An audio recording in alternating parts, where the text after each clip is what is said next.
in Konoha, starting by unlocking the Tenseigan. Greetings, fellow multiversal adventurers. It's an honor to have you back in this saga that has us all hooked. Official channel statement: this story is 100% epic fiction, so please don't attempt real magic. The results aren't guaranteed and insurance won't cover it. The rights to this masterpiece belong entirely to its brilliant original author. We are just a barge sharing it with you. Do you want to keep being part of this amazing community? Join our ninja army of subscribers on YouTube and give this content a like. And for true fans, our Patreon has exclusive ninjutsu waiting for you. Chapter 126: The Tragic Uchiha. In reality, Rosa wasn't universally hated. While he certainly had many people killed who opposed him, it wasn't to the point where even the inmates hated him. Hyūga Teru himself wasn't entirely sure why things had escalated to this point. He simply had his spies blame Rosa for things he supposedly did.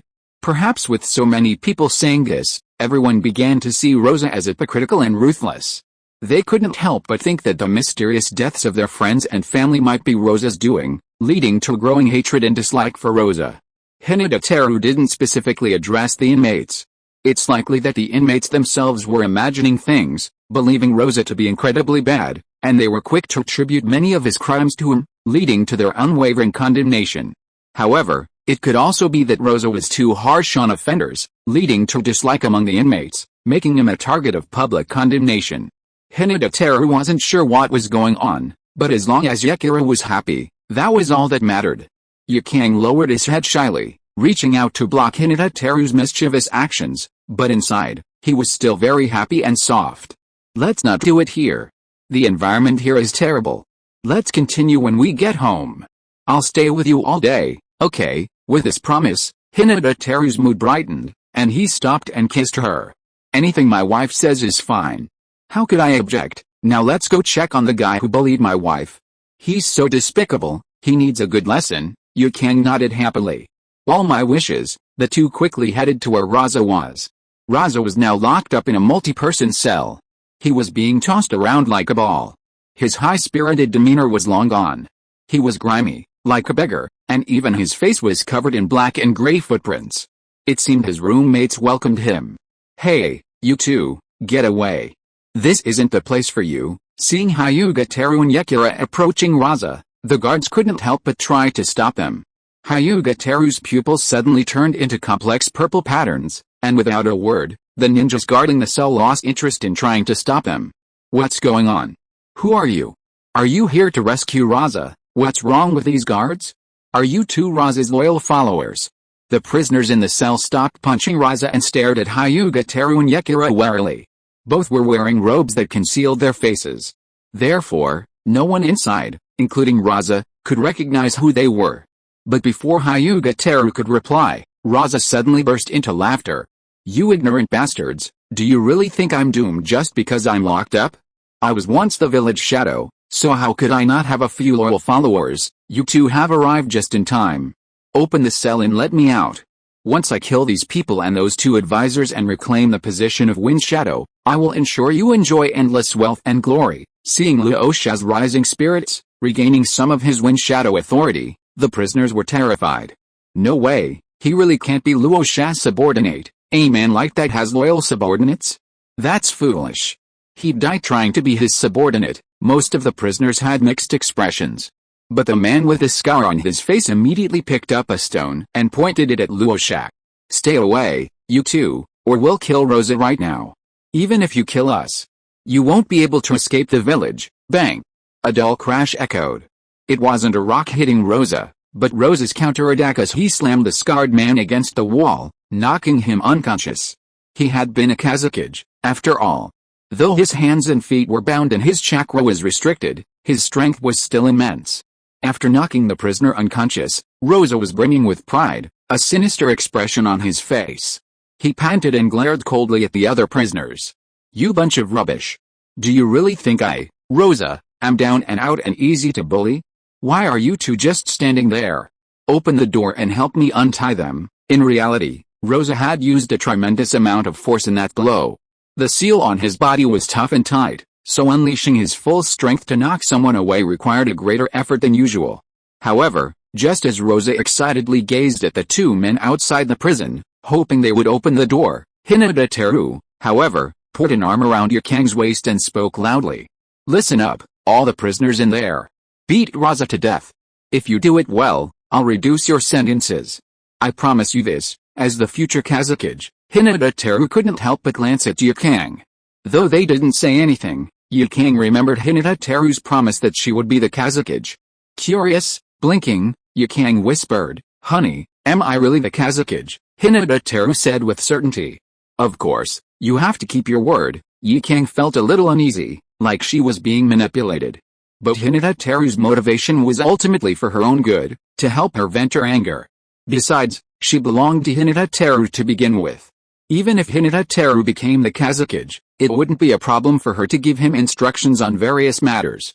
She didn't think anything of it. Meanwhile, the prison cell erupted in chaos. Not only was the person outside the cell not one of Luosha's loyal subordinates, but beating Luosha could also reduce their sentence. How could such a good thing happen? Just now, they had felt unlucky to be sharing a cell with Luosha. Now, Luosha's eyes were filled with even more passion and joy. Luosha's heart had completely sunk into a deep pit, a wave of despair etched within him. He had thought someone was coming to rescue him, but it turned out to be the man who claimed to be the Wind Shadow. Regardless of whether he could become the Wind Shadow or not, according to his thinking, if he did, he would definitely eliminate him. Looking at the excited and cruel faces, Luosha trembled all over. But to avoid suffering, he immediately put on a fierce and ferocious look. Stay away, you guys, or I'll kill every one of you who comes. Luosha's fierceness did frighten the prisoners for a moment.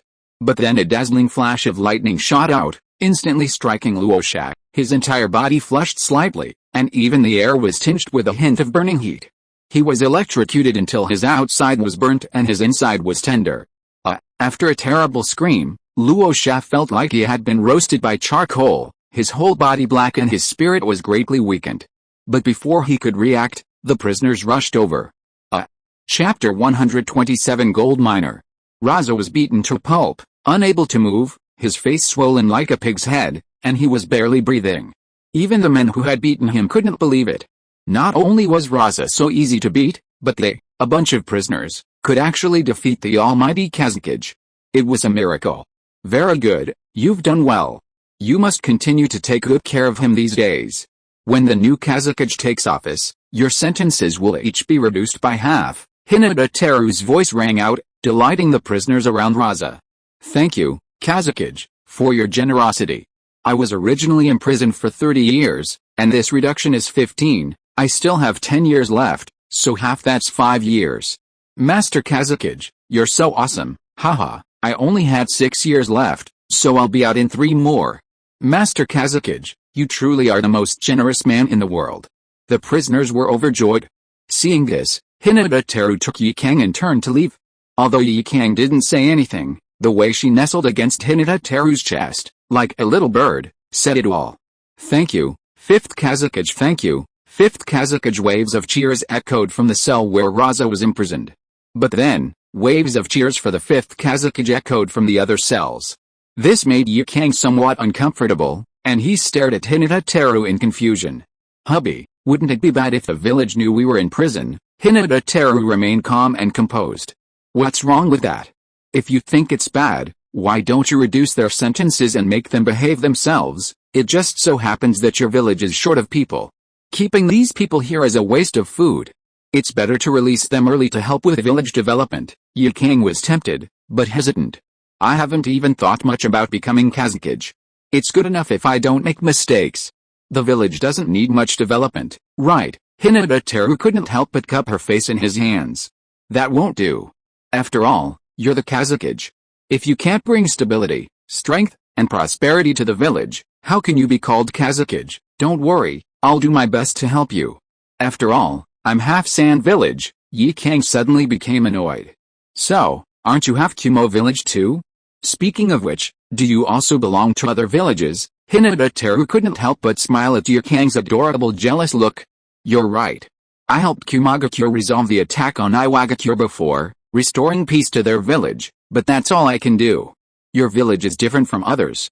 You'll be the Kazekage, so I can help in many ways, but whether you want my help or not is up to you. Just know that I fought for the position of Kazekage to make you happy. Of course, if you're not happy, you might as well not be Kazekage. Hearing Hyūga Teru's words, Yikang suddenly felt a little guilty. Just now, she'd been skeptical of Hyūga Teru's intentions, thinking he might be trying to control Tsunagakure through her. But hearing him say that, she suddenly realized she'd misunderstood. Yikang couldn't help but feel deeply apologetic. I'm sorry, honey. I shouldn't have doubted you. But, what exactly do you mean by helping me? Can I know in advance? Hyūga Teru embraced Yikang, cradling her head against his chest. Doesn't your village have a lot of problems? Poverty, scarce resources, and poor talent development. These are problems you'll face too. Just come to me if you need anything. Yikang's eyes widened. Hubby, are you really going to help the village solve these problems? I don't know how you'll solve them, but if you can, wouldn't the village become incredibly powerful? Hyūga Teru nodded unconvincingly.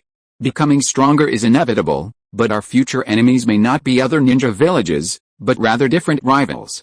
It's a long story, and you'll find out for yourself later. Yikang's beautiful eyes blinked repeatedly.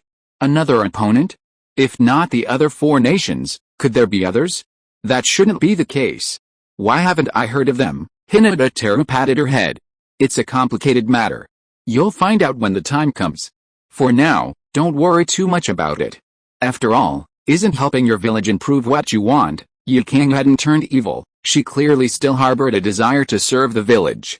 It was just that the village had rejected her kindness and even ostracized her, leaving her disheartened. But that didn't mean she completely hated the village. Judging from her recent actions, it was too early to say she hated it. Especially since she was still worried about the village being manipulated by her, her slight concern showed that she still had some attachment to the village. After hearing Hyūga Teru's words, Yikang didn't dwell on it any further. A week later, Raza was imprisoned in the gold mining area, heading out to pan for gold. To prevent him from escaping, he was sealed with the 8 diagrams seal, which restricted most of his chakra. Numerous supervisors and guards were also stationed at the gold mining area. He alone was mining the entire vast gold mining area, which was simply inhumane. However, he was skilled in mining and had a little chakra left, so his mining efficiency was not low. Originally, gold was worthless.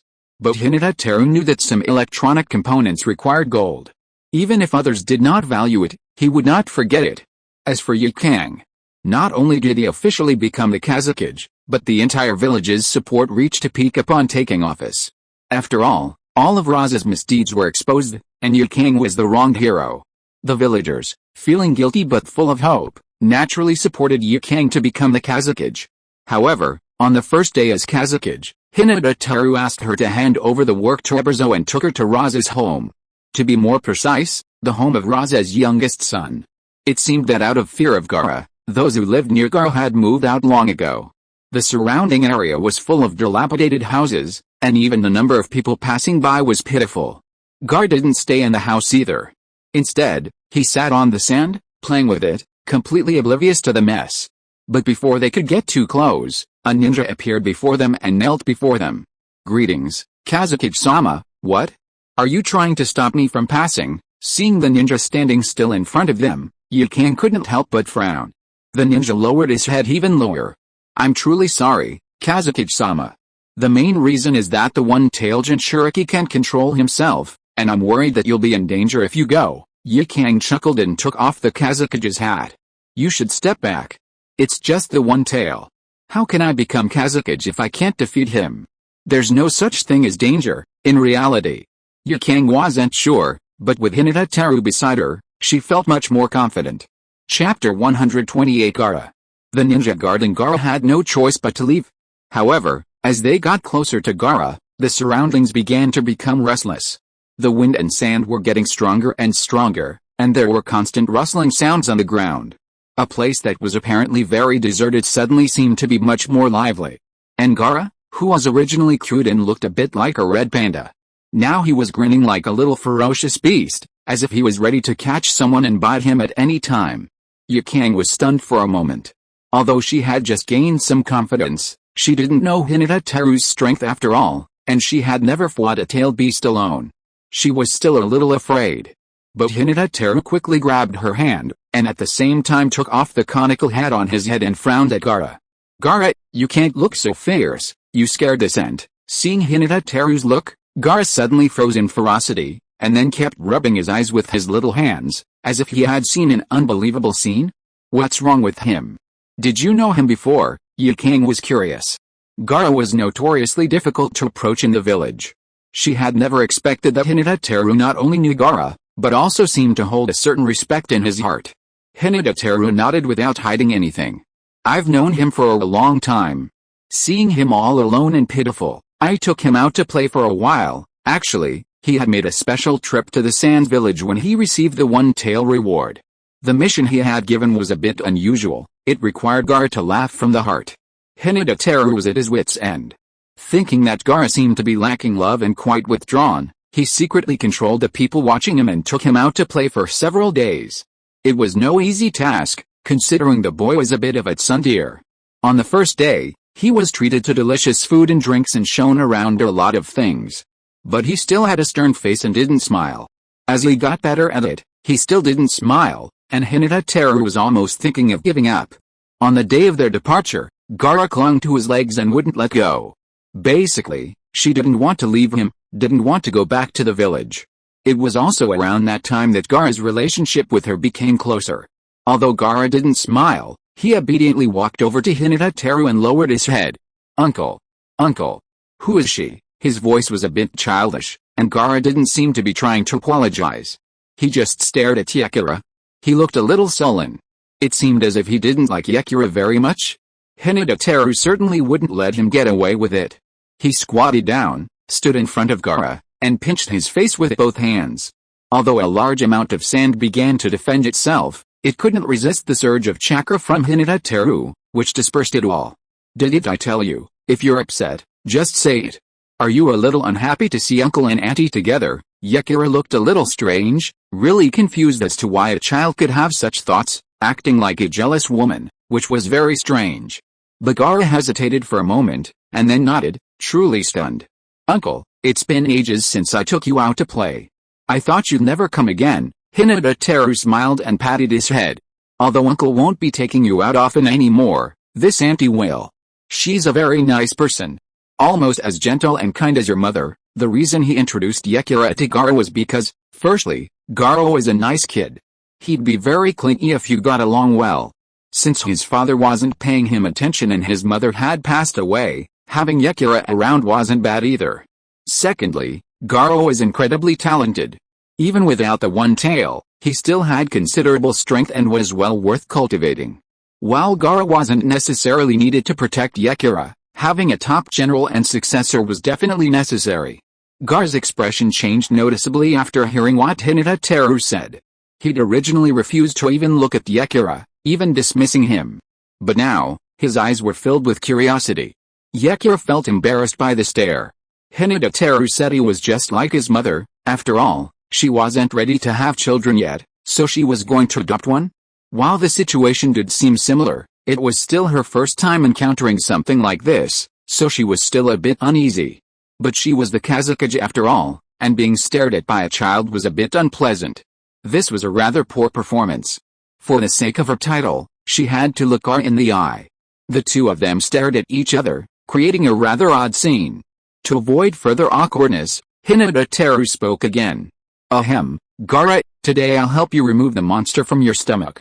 From now on, you'll be just like any other child, and this auntie will take care of you regularly and take you out to play. Gaara was stunned, his face filled with disbelief. Although Yakura's expression was a bit awkward, it soon became more friendly. For a moment, Gaara saw a certain overlap between his mother and Yakura. Although he knew this woman wasn't his real mother, Hyūga Teru's hint and Yakura's kind gesture shook his outward coldness. Soon, his dark-rimmed eyes began to shed tears as large as beans. He simply shed them silently, wiping them with his hand, never saying a word. Though he didn't understand Gaara's thoughts, seeing his pitiful expression, Yukang couldn't help but crouch down. Your uncle is right. Auntie will take care of you from now on. Don't cry now. Your father, that bad guy, has been locked up. If you want to beat him up, I'll still take you there later. Before coming to see Gaara, Hyūga Teru learned that Gaara's uncle had been murdered by Raza. He started messing around almost immediately after Yukang's incident. It must be said that Raza really knew how to find the right time. Hyūga Teru had originally thought he'd leave a few people who cared about Gaara, but inadvertently, Raza murdered the uncle he cared about most in the village. So, to ease his guilt, he wanted to bring Yukang to see Gaara. Despite his young age, Gaara was quite perceptive. Especially since Yukang's clothes were the same as his father's, he could tell at a glance. He vaguely knew what Yukang said was true, but he was still a little excited and wanted to confirm the truth completely. "Auntie, what you said, is it true?" Hearing the long-awaited words from his aunt, Yukang couldn't help but smile brightly. "Of course it's true. Not to mention that I'm the wind shadow, your father framed me before, so of course you won't be forgiven. When you grow up and have some strength, I'll take you to beat up your bastard father." If you are listening to this novel on a channel other than Fanfic World, it means it was downloaded and re-uploaded without effort. We warmly invite you to visit our channel, Fanfic World. There you will find the original version of this story and many other novels of various genres. We look forward to seeing you dive into a world of incredible novels. Chapter 129 Ebizo's Confusion. Gaara looked a bit bewildered and incredulous. Perhaps due to his shared dislike for Raza, he also developed a fondness for Hakira. Subduing Gaara was surprisingly easy. Hyūga Teru also easily released the one tail. In the days that followed, Gaara lived a normal life, even attending school. "Brother, what do you think? It seems like the tailed beast within Gaara has been taken out." Chiyo, watching Gaara in class, was incredulous. Ebizo's face was grim, and after a moment's silence, he said, "It's hard to believe. Not only is Gaara fine now that the tailed beast has been taken out, he's even able to attend school with his peers. That person wanting to weaken our village is fine. After all, a weak village is easier to control, but keeping Gaara alive is simply not something a mortal can do. It usually costs a lot. I'm afraid they'd have to buy Gaara's heart," Chiyo suddenly realized. But since the child wasn't under anyone's control anyway, this isn't so bad. We just have to think about how to win Yukang's heart back, and Scorpion, too. While he might not be enough to compete with that guy, it at least gives the village more initiative and prevents it from becoming a complete puppet. Ebizo nodded and sighed. "This is really the only way for now. Given the current situation, we'd better spare no effort to support Yukang and make it easier for her to manage the village." Both of them felt helpless. But to maintain the village's independence, they had to try their best to keep Yukang and Scorpion in check. In the days that followed, they did try their best to do so. However, the more they worked under Yukang, the more strange it felt. Not only had nothing happened that was detrimental to the village, but every policy was a boon for the people and the village. When Ebizo received Yukang's desertification control plan, he couldn't contain his excitement. His hands trembled. He didn't know where Yukang had discovered the once toxic desert plant Systinch deserticula, but through special processing, it could be transformed into a kidney tonic. Most importantly, this plant is highly drought-tolerant. If the claimed benefits are truly astonishing, it would be a rare sand control plant. The Sand Village has devoted considerable resources to sand control. Gold has been devalued to such a low value because Luosha has poured so much of his financial resources into it. It's clearly a money-eating enterprise, and for a long time, no returns have been seen. Consequently, Luosha continues to sell gold to cover the costs of sand control. But no matter how much he sells, it's only a drop in the bucket. If he stops, all his efforts will be wasted. Consequently, Luosha continues to sell gold until it's worthless. This is why Luosha can fight with gold. Gold is now completely worthless, practically the same as dirt, but its shimmering gold is clearly more beautiful than sand. Poor Luosha, despite his tireless efforts in gold mining, still can't change the dire conditions of Sand Village.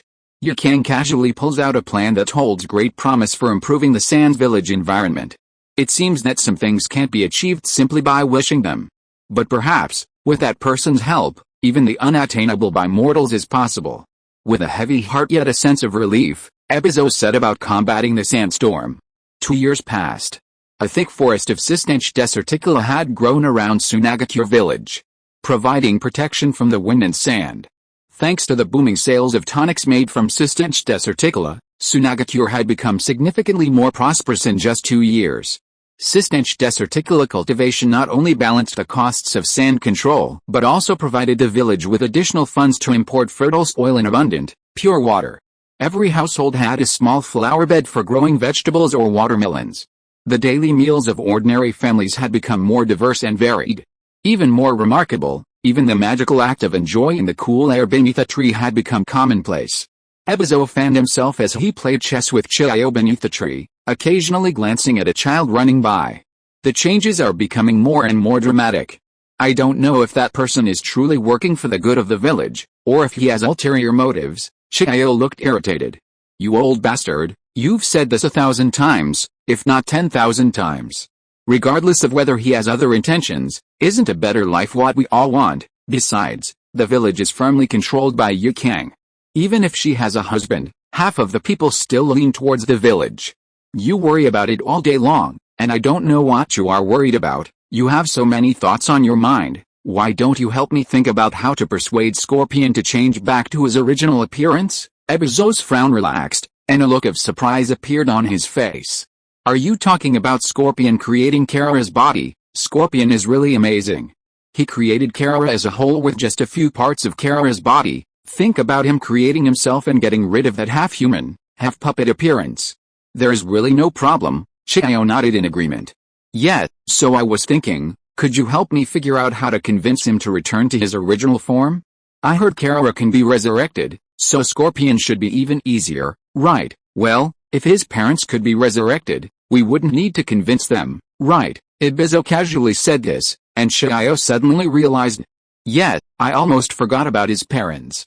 No wonder they created Kara. They're probably experimenting with resurrecting Kara, in preparation for resurrecting his parents. Chiyo couldn't help but feel overjoyed.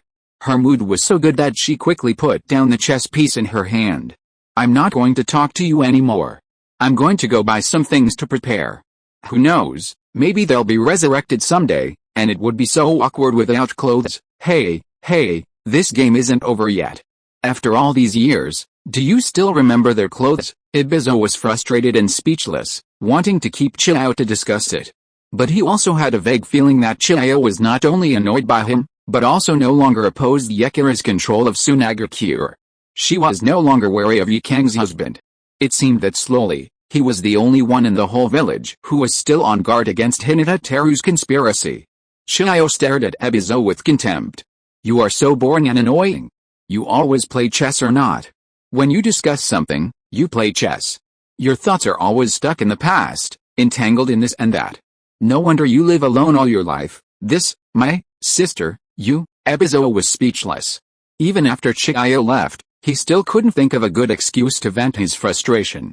After all these years, he was a little confused. Now that life is so good, it seems unnecessary to be wary of that person with extraordinary strength. Chapter 130 Bear Country. On the island of summoning beasts, the tail beasts, one after another, poured chakra into the newest devourer. The devourer gushed out globs of chakra, like a bottomless pit, capable of absorbing an infinite supply of the tailed beast's chakra. But once all 9 tailed beasts had been devoured, Oshima Yoyama unleashed a vast talismanic energy surrounding the devourer, repeatedly compressing it. Like a piece of Play-Doh, the devourer began to lose its stability as it was crushed. Like a balloon with turbulent airflow, its shape began to shift. Suddenly, the devourer's skin turned a crimson red, and with a loud bang, it exploded into shreds of meat reeking of barbecue. The explosion stirred up a massive blast, resembling a massive wind within the experiment. Fortunately, the experiment had been prepared, with much of the equipment removed, so there wasn't much damage in the end. However, Oshima Yoyama remained dejected, facing Hyūga Teru with a sullen expression, as if he had done something wrong. I'm so sorry, sir. The experiment has failed again. We still can't combine the chakras of the tailed beasts. We've clearly increased its resilience this time, but somehow it still won't stabilize. Seeing Oshima Yoyama looking guilty, Hyūga Teru couldn't help but pat him on the shoulder. Don't blame yourself too much. With more attempts, you should be able to succeed. But it seems we've exhausted the combinations of the selected superior traits. The problem is indeed huge. Without external help, it's unlikely to achieve a greater breakthrough. I think we might need to try to mutate the superior strains. Mutation? Oshima Yoyama asked in surprise. Are you saying, the superior traits aren't superior enough and need to be enhanced to an extreme degree? Hyūga Teru had previously taught Oshima Yoyama a lot of research ideas, so he was able to react quickly. Hyūga Teru nodded. Yes, I'll help you find something that can cause mutations. It should be helpful. Well, if we can find something, The experiment will indeed have more possibilities. Thank you so much, sir, Oshima Yoyama said with an excited bow. Hyūga Teru waved his hand. Please clean up the lab. I'll bring it to you in a few days. Regarding the items that could cause mutations, Hyūga Teru had many ideas. First, there was a ninjutsu he was very optimistic about. Although it was a ninjutsu, it could elevate life to a higher level. While this was magical, it had significant limitations, as it was in the hands of the Fuma clan, who possessed special physiques. Whether possessing such a special physique and performing such a ninjutsu could truly achieve this so-called elevation, Hyūga Teru didn't know. However, this didn't stop him from searching. After all, it was at least a clue. As for the item that could cause biological mutations, Hyūga Teru also considered the star in the Star Ninja Village. There were speculations about the star. Fanfiction from previous lives had offered various theories. Some said it was a fragment of the Ten Tails. Others said it was simply an alien meteorite, possessing unique radioactive properties. Regardless, this star was a valuable item that must be obtained. At the command of the Root, the message to search for these two items was transmitted to the Land of Rice and the Land of Bears, respectively. Within just a few days, news arrived. Bear Country. The intelligence officer injected chakra into his kunai. And Hyūga Teru's figure instantly materialized. Sir, we've located the star's location. Please follow us. Okay, you lead the way, Hyūga Teru commanded, and the ninja began to lead the way. The two of them passed through a forest and came to a cliff. A yellow mist hung thickly before the cliff.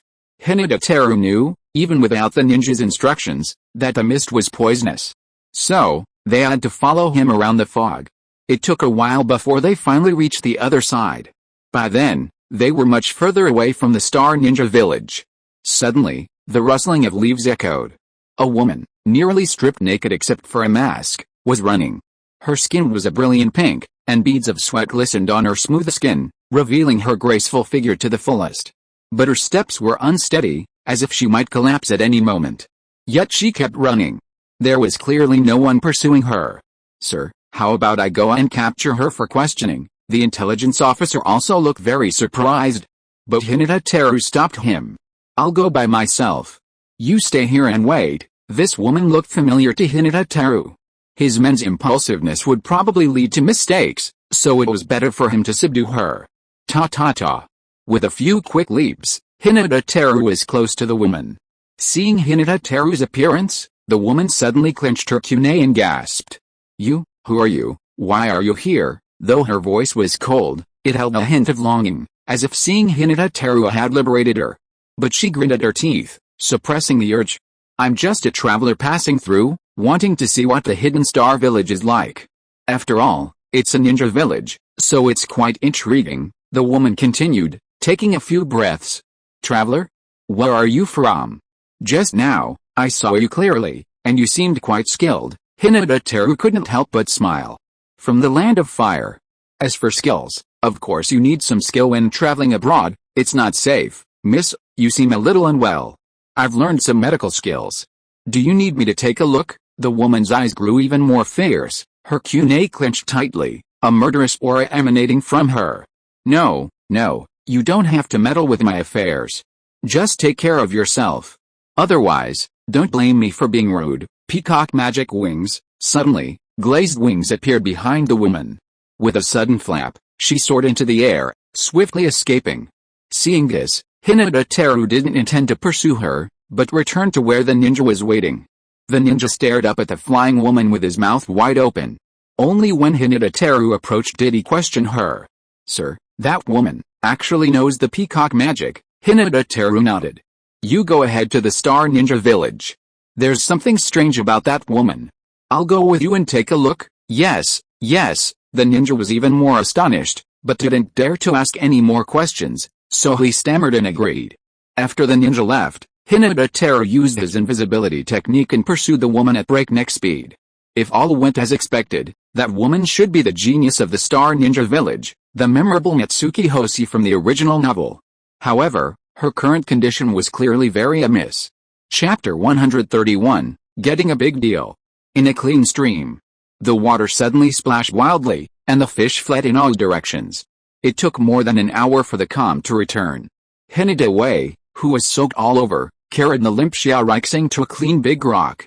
Satisfied, he took out a clean towel and wiped her. Just now, they couldn't help it. After an in-depth communication, the two of them reached a state of you and me and you. Although Xiaorixing's consciousness was a little fuzzy, she gradually compromised due to her physical condition. At this time, she was very shy and didn't dare to look at Hinata.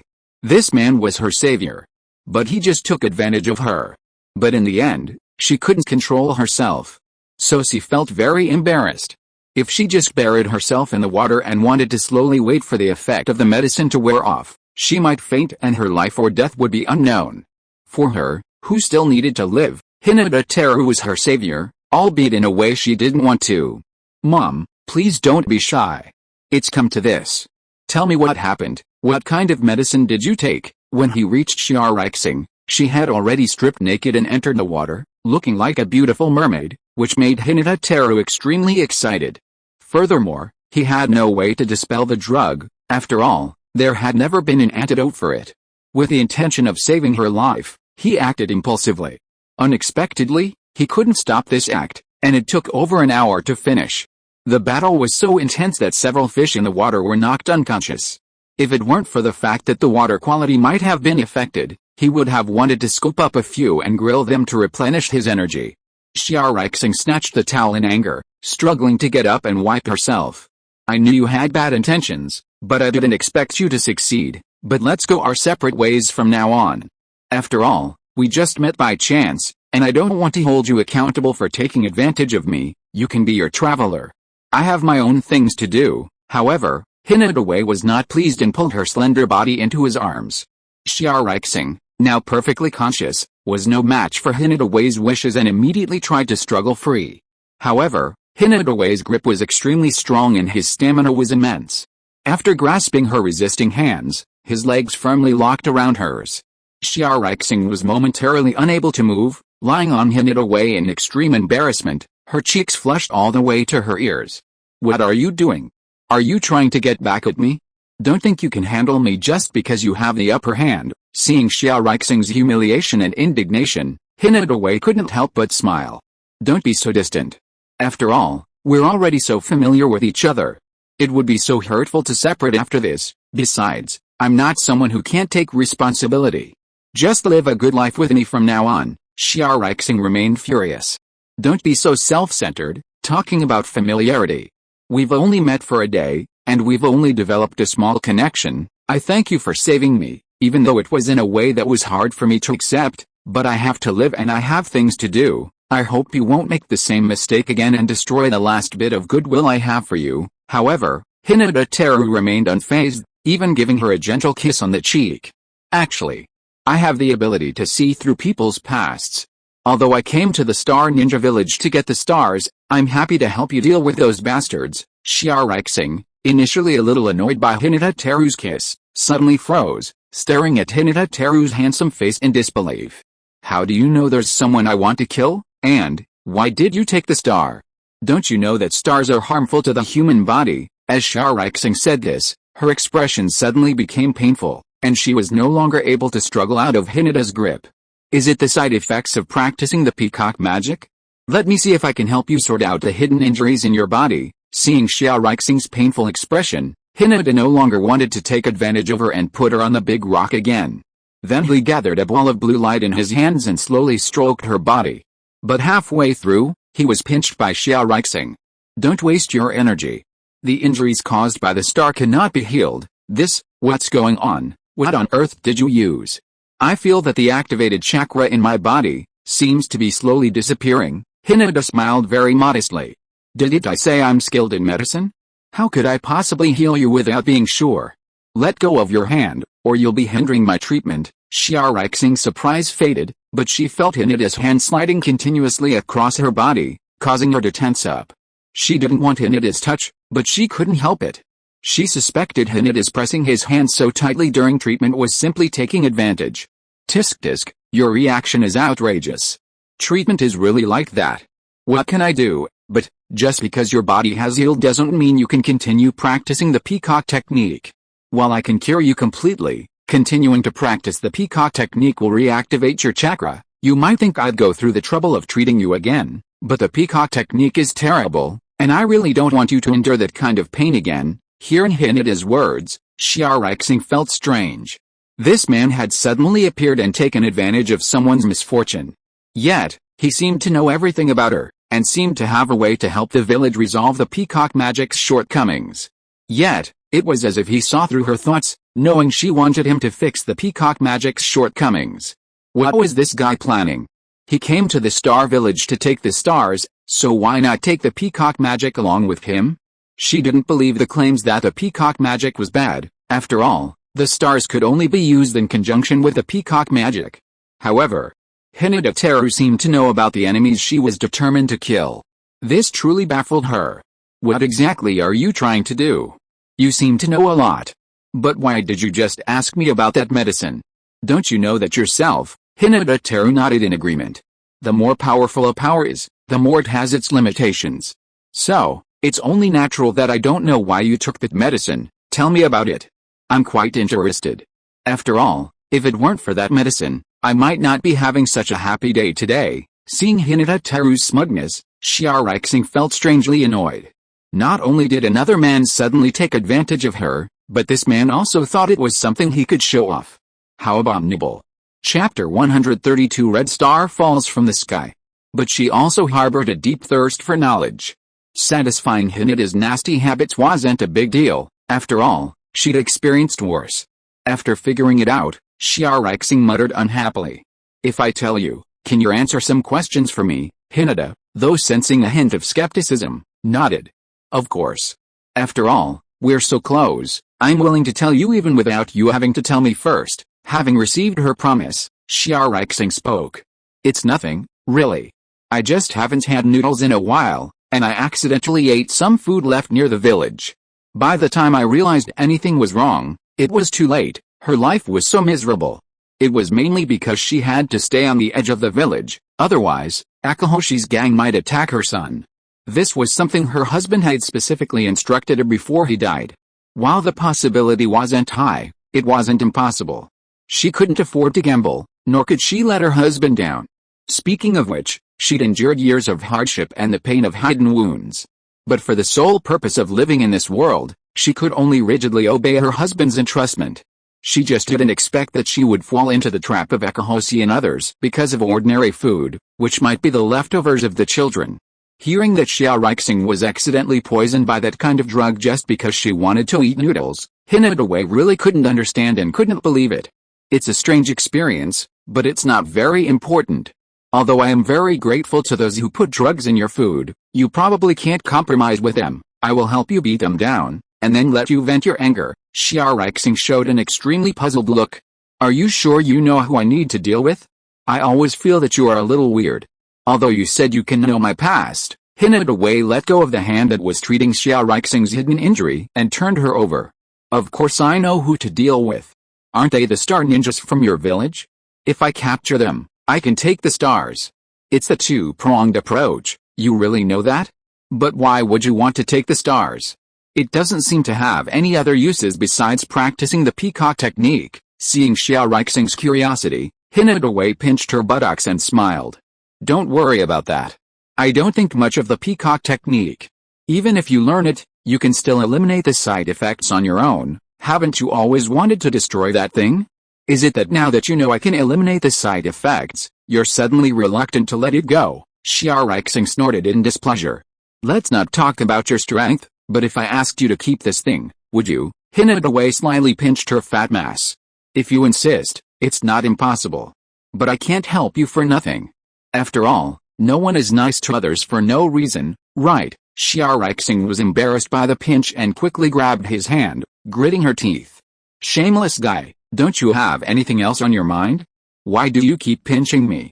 Didn't I just make you happy?" Hyūga couldn't help but smack his lips. "Temporary happiness is good, but long-term happiness is the real good. Well, do you want to consider what I say? If you agree, I can help you catch that guy named Akixing right away." Xiaorixing still didn't believe it. Thinking that Hyūga was being arrogant, and couldn't help but chuckle. Although the Star Ninja Village isn't considered a major ninja village, it's still quite powerful. Even I, The best practitioner of the peacock mystery technique can't handle Akaboshi and his minions, so what can you do to them? I advise you not to be so arrogant.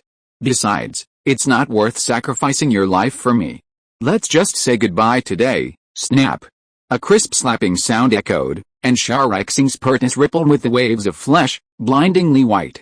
After admiring her for a while, Hinata finally stood up and said, I'm sorry you doubt me, but it's also because you don't know how strong I am. Wait here. Once I capture them, you'll know for sure. Hinata quickly dressed and left.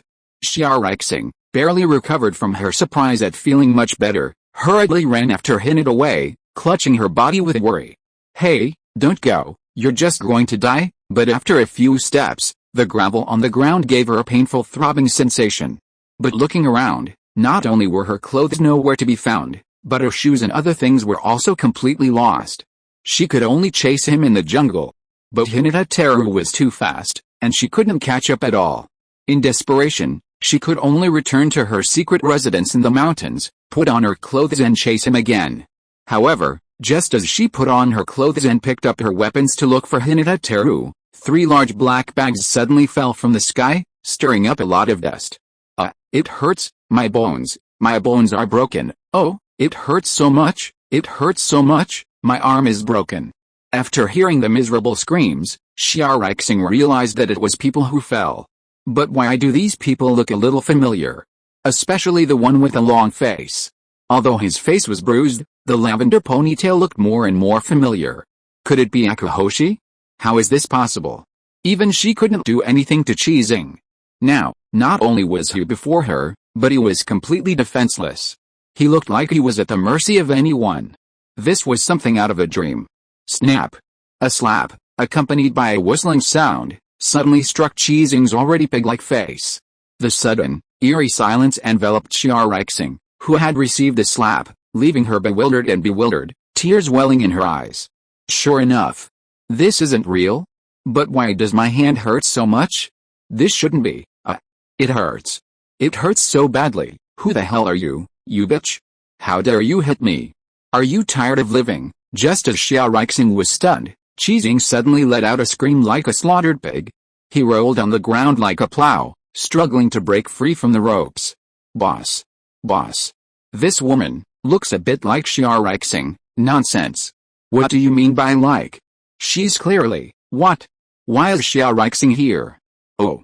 It seems like this is in the jungle. That's possible. But how did we get here all of a sudden? The 3 people who were originally controlled by Hyūga Teru's illusion suddenly fell to the ground, and after a sharp pain, they were completely freed from the illusion. But at this time, they really didn't know anything and couldn't react at all to what had happened. Chapter 133. What kind of devil is this? To Sharaixing, the 3 men were a perfect match for her enemies, and she was filled with resentment. On her own, any one of them wouldn't be a match for her. But as the saying goes, 3 cobblers are better than a huge liang. If they joined forces, Sharaixing wouldn't be able to handle them, and she'd even risk being killed. Furthermore, their constant companionship made it even more difficult for Sharaixing to eliminate them. Now completely trapped, she couldn't contain her rage. Chixing, Ying, Sizun, did you 3 ever imagine this would end? Chixing and the others' faces immediately revealed extreme fear. Their ugly faces trembled. This is going on. This can't be real. Yes, this must be a dream. Ouch, it hurts so much. Sizun, why is your head so hard? Nighthawk, you bastard, did you ask me before you hit me on the head? The 3 trembled with fear, but Ying and Sizun suddenly hit their heads, leaving large bumps on their heads. Despite looking ridiculous and servile, Sharaixing wasn't about to let them go. Peacock magic. Sharaixing, having suddenly formed hand seals, was stunned. He had intended to use the peacock magic to deliver a devastating blow, but nothing happened. His chakra was clearly mobilized, but the vast amount of activated chakra previously stored within him seemed to have completely vanished, rendering the peacock magic incapable of activation. This bitch can't seem to use the peacock magic anymore. Could it be that she's been using it too much and is nearing death? After all, she's the village's most talented practitioner of the peacock magic. After all, tisk, then we're lucky. We thought we were doomed this time. Chizing and the other 2 couldn't help but chuckle. Sharaixing knew what was happening to him, But faced with a 3 sarcasm, he couldn't help but clench his fist in anger, until it crackled. Bang! The fist struck Chizing's spot, and a thunderous explosion erupted. Chizing was instantly beaten to pulp. Xiaorixing's fist penetrated him several inches, leaving a trail of blood as it withdrew. Don't think I can't kill you just because I can't use ninjutsu. I won't let any of you 3 go. After his near hysterical outburst, Chizing and the other 2 shuddered. Xiaorixing, having just finished punching Chizing, saw the fist that had struck Chizing tremble violently. A closer look revealed, a layer of skin had been rubbed. But she remained unfazed, clenching her fist again, about to strike Nighthawk and Death Burial again. However, Hyūga Teru suddenly appeared before her and immediately grabbed her injured hand, both hands glowing with azure chakra. Such a beautiful hand, don't keep hitting people. It won't look good if it's damaged. Seeing Hyūga Teru's appearance, Xiaorixing shuddered, her heart warmed and softened, tears streaming uncontrollably. Well, thank you for giving me this opportunity. After healing her hand, Hyūga Teru summoned a sword. It was the Kiai Mitsuteba given by Hizashi. As his strength increased, it had been left in the scroll gathering dust for who knows how long.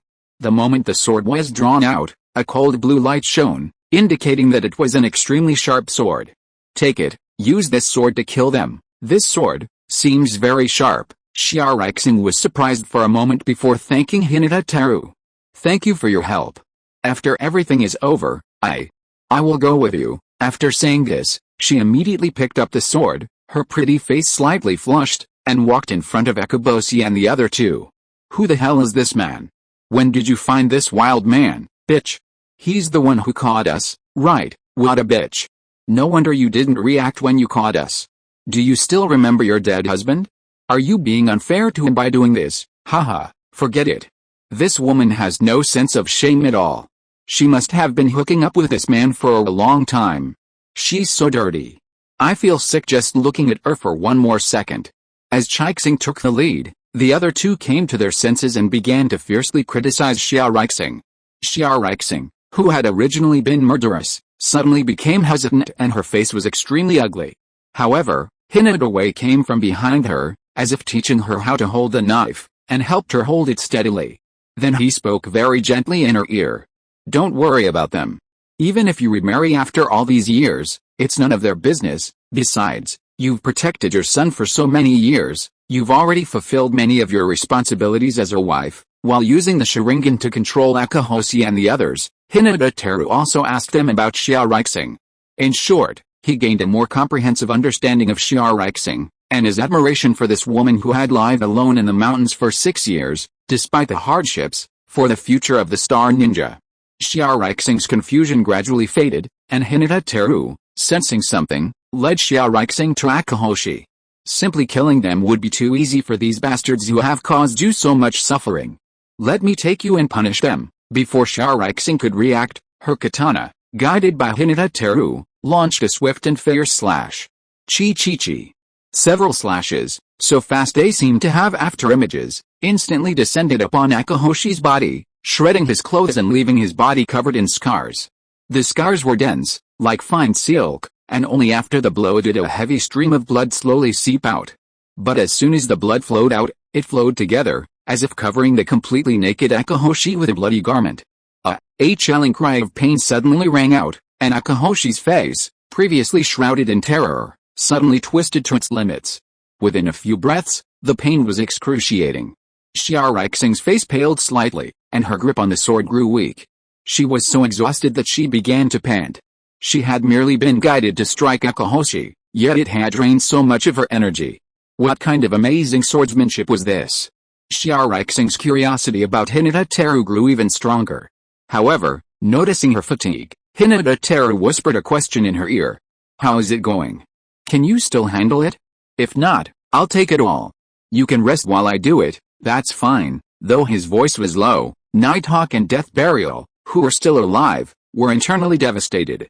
This man, who had instantly hacked people to pieces, was completely unmoved by what had just happened, and yet he could still so nonchalantly talk about love with Xiaorixing. What kind of demon was this? Chapter 134 shocked Xiaorixing. I can still hold on. Let's continue. Xiaorixing, suppressing the discomfort and exhaustion, gripped her knife tightly. Hinata Wei didn't try to dissuade her, but slowly led her towards the remaining two. Shizang and Yi Ying were terrified to the core. They felt as if they had seen a demon devouring human flesh without leaving any bones behind. Not only were their bodies trembling with fear, but a foul stench spread from their lower bodies. Hinata Wei didn't want to endure this situation any longer.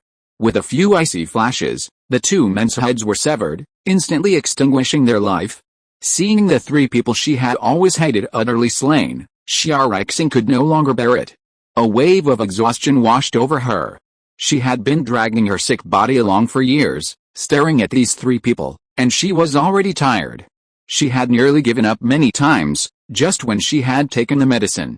She felt that death was very close. Fortunately, God had been on her side, although it was not what she wanted. But now she was extremely grateful to have met Hinata Wei. Thinking of this, she turned even further, gazing at Hyūga Teru with a dazed gaze, her eyes filled with inexpressible gratitude. It was as intense as love, leaving Hyūga Teru's mouth dry, unable to bear it any longer. Xia Rixing was also filled with gratitude, unsure of what to do. With her mouth covered, her long dormant heart began to beat with a throbbing frenzy. She then completely let go, letting Hyūga Teru have his way. The two engaged in a fierce battle. When she came to her senses afterward, Xia Rixing was so shocked that her face flushed and her legs went limp. Really? You couldn't restrain yourself. It's a good thing they were all dead. Otherwise, it would be so embarrassing. Xia Rixing slumped in Hyūga Teru's arms, pouting coquettishly, as if she had become a little woman. Hyūga Teru continued to caress her long legs, grinning. What's the big deal? Even if they were still alive, they'd still be dead. Besides, you agreed to leave with me. How could what happened here spread elsewhere? Suddenly, Xia Rixing's expression faltered. Husband, can you leave later? I have a lot of things to do here, Hinata Wei said, stroking her legs non-stop. You already call me husband, how can I not do what you say? By the way, your legs feel so good. How do you train them regularly? I never get tired of touching them. Hinata Wei's praise was not the slightest bit exaggerated. He had already experienced 5 different women, but he had a special liking for Xia Rixing's legs. Although he had doubts, he vaguely felt that it might be because she often walked on mountain roads and exercised well, resulting in amazing elasticity.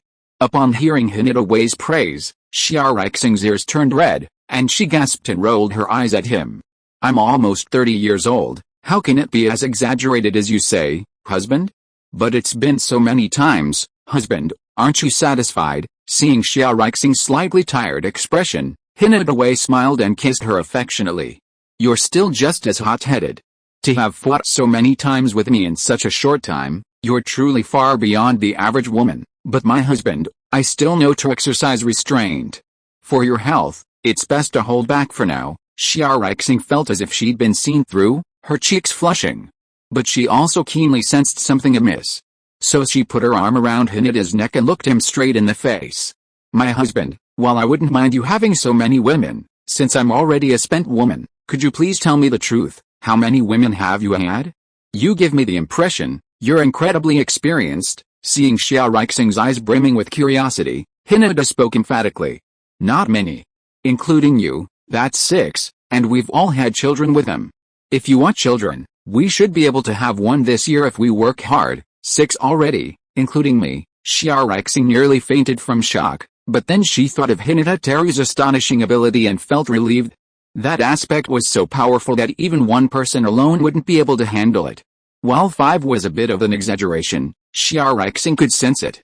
Hyūga Teru had the ability to control it all. Although she had a strong tolerance and even earned Hyūga Teru's praise, if she had to do it again, her voice would probably be hoarse.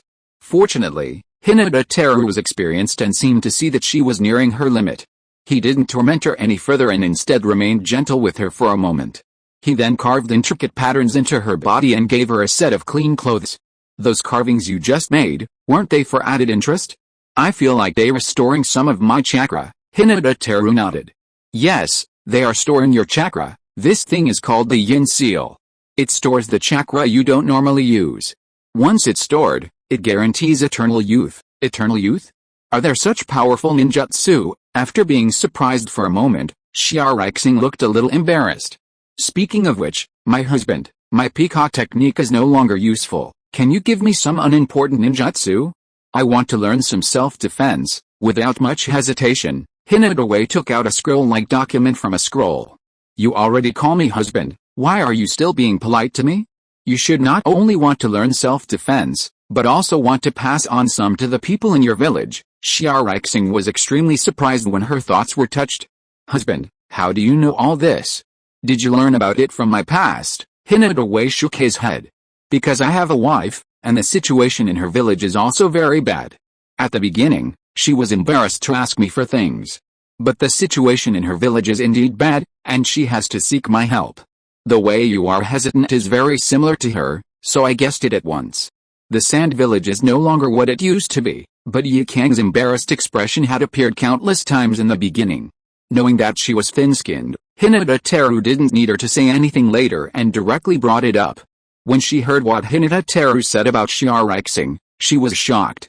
Although she had begun to accept the fact that Hyūga Teru had so many wives, the fact that he mentioned other women when she was with Hyūga Teru completely washed away the admiration that had just risen in her heart.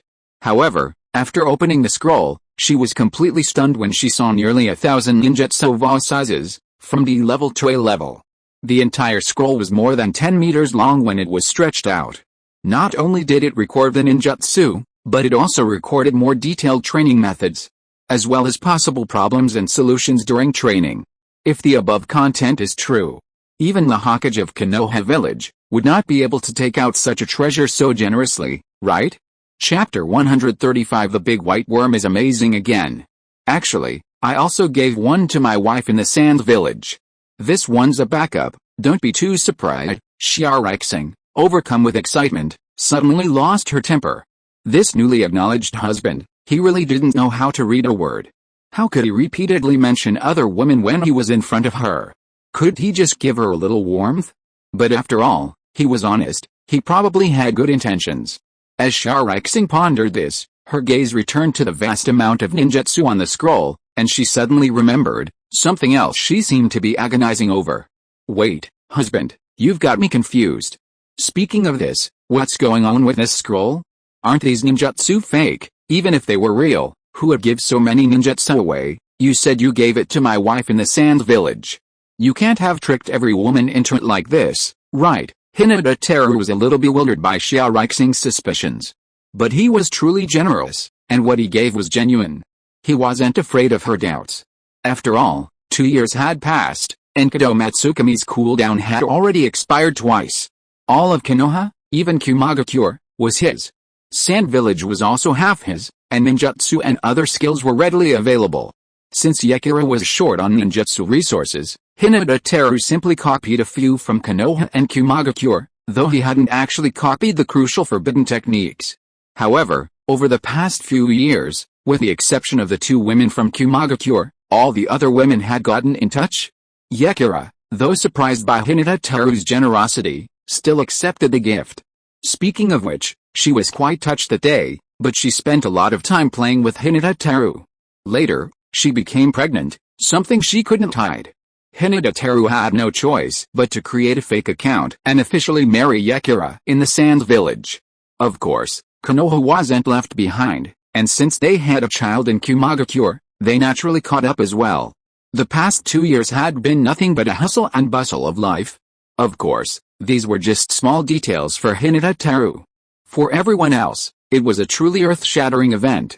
Seeing Xiaorixing's skepticism, Hyūga Teru couldn't help but sigh and shake his head. Whether it's true or not, just try it yourself. This thing has absolutely no effect on me, there's really no need to doubt it. Besides, haven't you seen enough of my power? A mere few thousand ninjutsu can't even begin to reflect my might, just kidding. Possessing both the Rinnegan and the Samsara, Hyūga Teru was already unrivaled. Over the years, he'd signed in at every sign-in location, the Hokage building, the root base, the hidden cloud village, the newly emerged sand village. He'd learned nearly every ninjutsu there was.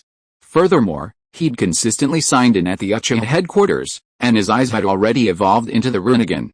If he continued signing in, his Rinnegan could acquire even more Magatama. Besides the Rinnegan's Magatama, which would strengthen his eyes, the only remaining thing left was the tail beast chakra to combine with the 10 tails. Hearing Hyūga Teru's words, Shiarixing felt he was bragging. But she wasn't one to be unreasonable, so her doubts were hers. After all, Hyūga Teru was more powerful than her, so it was still worth her trying the jutsu on the scroll. However, even in a great ninja village, these jutsu would be treasures. She had never imagined that one day she would possess so many precious jutsu. If these jutsu were real, then what a great favor. Shiarixing's thoughts were complicated. But then Hyūga Teru couldn't help but wrap his arms around her waist, causing her to roll her eyes in annoyance, thinking he was up to something more sinister. What are you doing? What is this? So big and white. Where did this bug come from? Hyūga Teru raised his hand and condensed a grievance, adding a strand of Karin's mother's hair to it, hoping that Shiarixing would inherit Karin's mother's bloodline. Don't ask so many questions. Just open your mouth and eat it.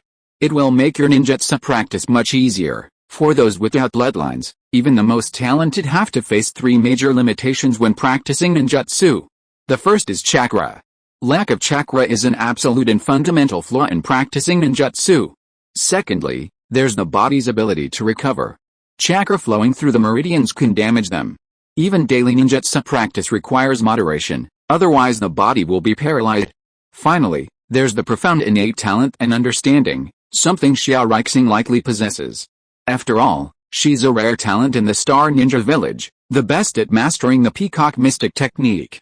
If she doesn't have it, who else can? So, Hyūga Teru planned to give her some of Karin's mother's bloodline to see how far she could grow. Of course, the main reason was her lack of strength. Hyūga Teru worried about her being in trouble, so he decided to cultivate her vigorously. But Shiarixing, for some reason, felt nothing but disgust when something resembling a giant white worm was offered to her. A look of rejection washed over her face. Is this your special hobby? Can you please not make me eat insects? Even after living in the mountains for so long, I've never resorted to eating insects. Hyūga Teru smiled and shook his head. This isn't just any bug, it's something powerful that will make you stronger. I guarantee you'll want more after eating it. Shiarixing still looked terrified. But just like he had with Yukang before, Hyūga pinched her mouth open and forcefully stuffed the food in. It nearly made her roll her eyes. After swallowing the white worm, she was furious, but the unprecedented feeling of fullness that filled her body completely stunned her. What is this thing? It's truly powerful. I feel like my chakra has increased by dozens of times. Husband, are you an immortal? How can you conjure up such powerful bugs? But why bugs, and not something else? Shiarixing's cheeks flushed red, and she immediately covered them with her hands, as if she was worried about being seen by Hyūga. Hyūga, with his vast experience, was no longer as clueless as before. He immediately realized the reason and felt a little embarrassed. Creating life is still a little difficult for me for now. So that thing is something I got occasionally, just treat it as a treasure, then, are there more? I'm just a little curious. Shiarixing acted reserved, and stared at Hyūga with desire. That tempting little mouth made people want to kiss it when they saw it. Hyūga licked his lips to suppress the restlessness in his heart before speaking. Yes, there is, but this thing has a limit. It can't improve your physique infinitely. You should focus on practicing and becoming stronger. I understand, husband. Shiarixing nodded without asking any more questions, and buried her head in Hyūga's arms. After all, everything she got was already amazing enough, and she was not an ungrateful person. She just became more curious about Hyūga. If you are listening to this novel on a channel other than Fanfic World, it means it was downloaded and re-uploaded without effort. We warmly invite you to visit our channel, Fanfic World. There you will find the original version of this story and many other novels of various genres. We look forward to seeing you dive into a world of incredible novels. Chapter 136 Resurrection of Bolero. A few days passed.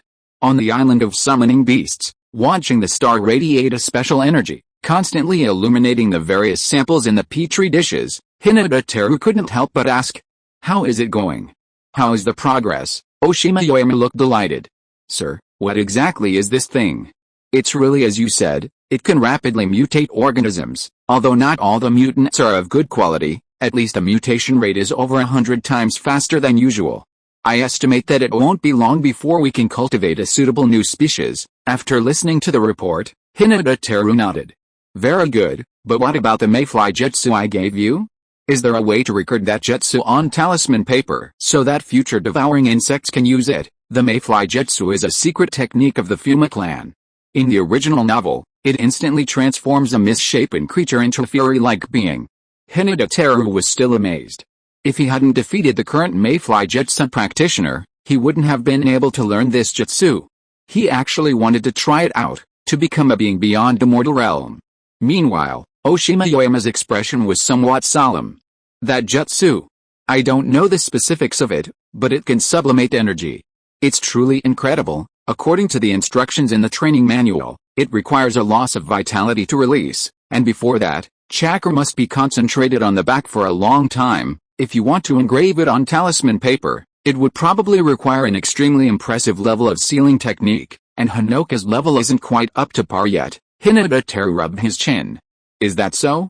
Then you should put this research on hold for now. I'll find some powerful helpers in a few days and see if we can succeed. Powerful helpers? More powerful than Kabuto? Oshima Yoyama couldn't help but be curious.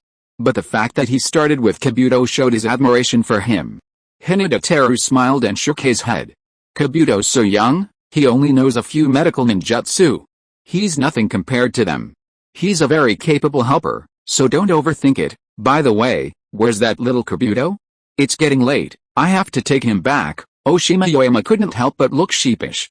Well, he should be in the breeding room, but he hasn't wanted to go back these past few days. Hyūga Teru raised an eyebrow, feeling something was amiss. How can I not go back? If I don't, his mother will tear me apart. Besides, staying here for too long isn't good. I promised his mother I wouldn't let him turn into Frankenstein. It took Hyūga Teru, after much persuasion from Nono, to finally bring Kabuto to the island of summoning beasts.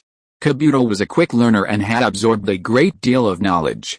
Whether it was Konoha's medical knowledge, Scorpion's knowledge of the human body, or Hyūga Teru's novel ideas, he had mastered them all and was now fully capable of working on his own. Therefore, Kabuto was a very important figure among Hyūga Teru's many researchers. In fact, Hyūga himself could hardly believe that this teenager had already been so knowledgeable. Even in his previous life, most people would probably still be elementary school students. He even single-handedly solved the problem of cloning. It must be said that the decision to cultivate Kabuto was the wisest one Hyūga felt. Oshima Yoyama didn't dare to stop Hyūga and quickly led him on the way. At this time, Kabuto was concentrating on observing something with a microscope and had no idea that Hyūga was approaching him. Seeing this, Hyūga put his hand on his head. Kabuto, stop studying. It's time to go home, or your mother will beat you. Kabuto finally left the microscope, adjusted the thick lens, and said pleadingly, Father, biology is really amazing. There are so many new species recently. Let me study more. I want to stay here for a few days. Hyūga scratched his little head. What kind of research are you talking about? Without a genetic analyzer, what can you possibly see? Your mother would probably tear me apart if she couldn't see you. You're having a good time here, so what am I supposed to do? Kabuto stared at Hyūga Teru with a strange expression. Father, that's not funny at all. Mom said you can't even be killed with a kunai, so how could she possibly tear you apart? If she wants to tear you apart, can't you just hide? Hearing Kabuto's question, Hyūga Teru couldn't help but lament. You've really been in this kind of place for too long. Your brain's not working.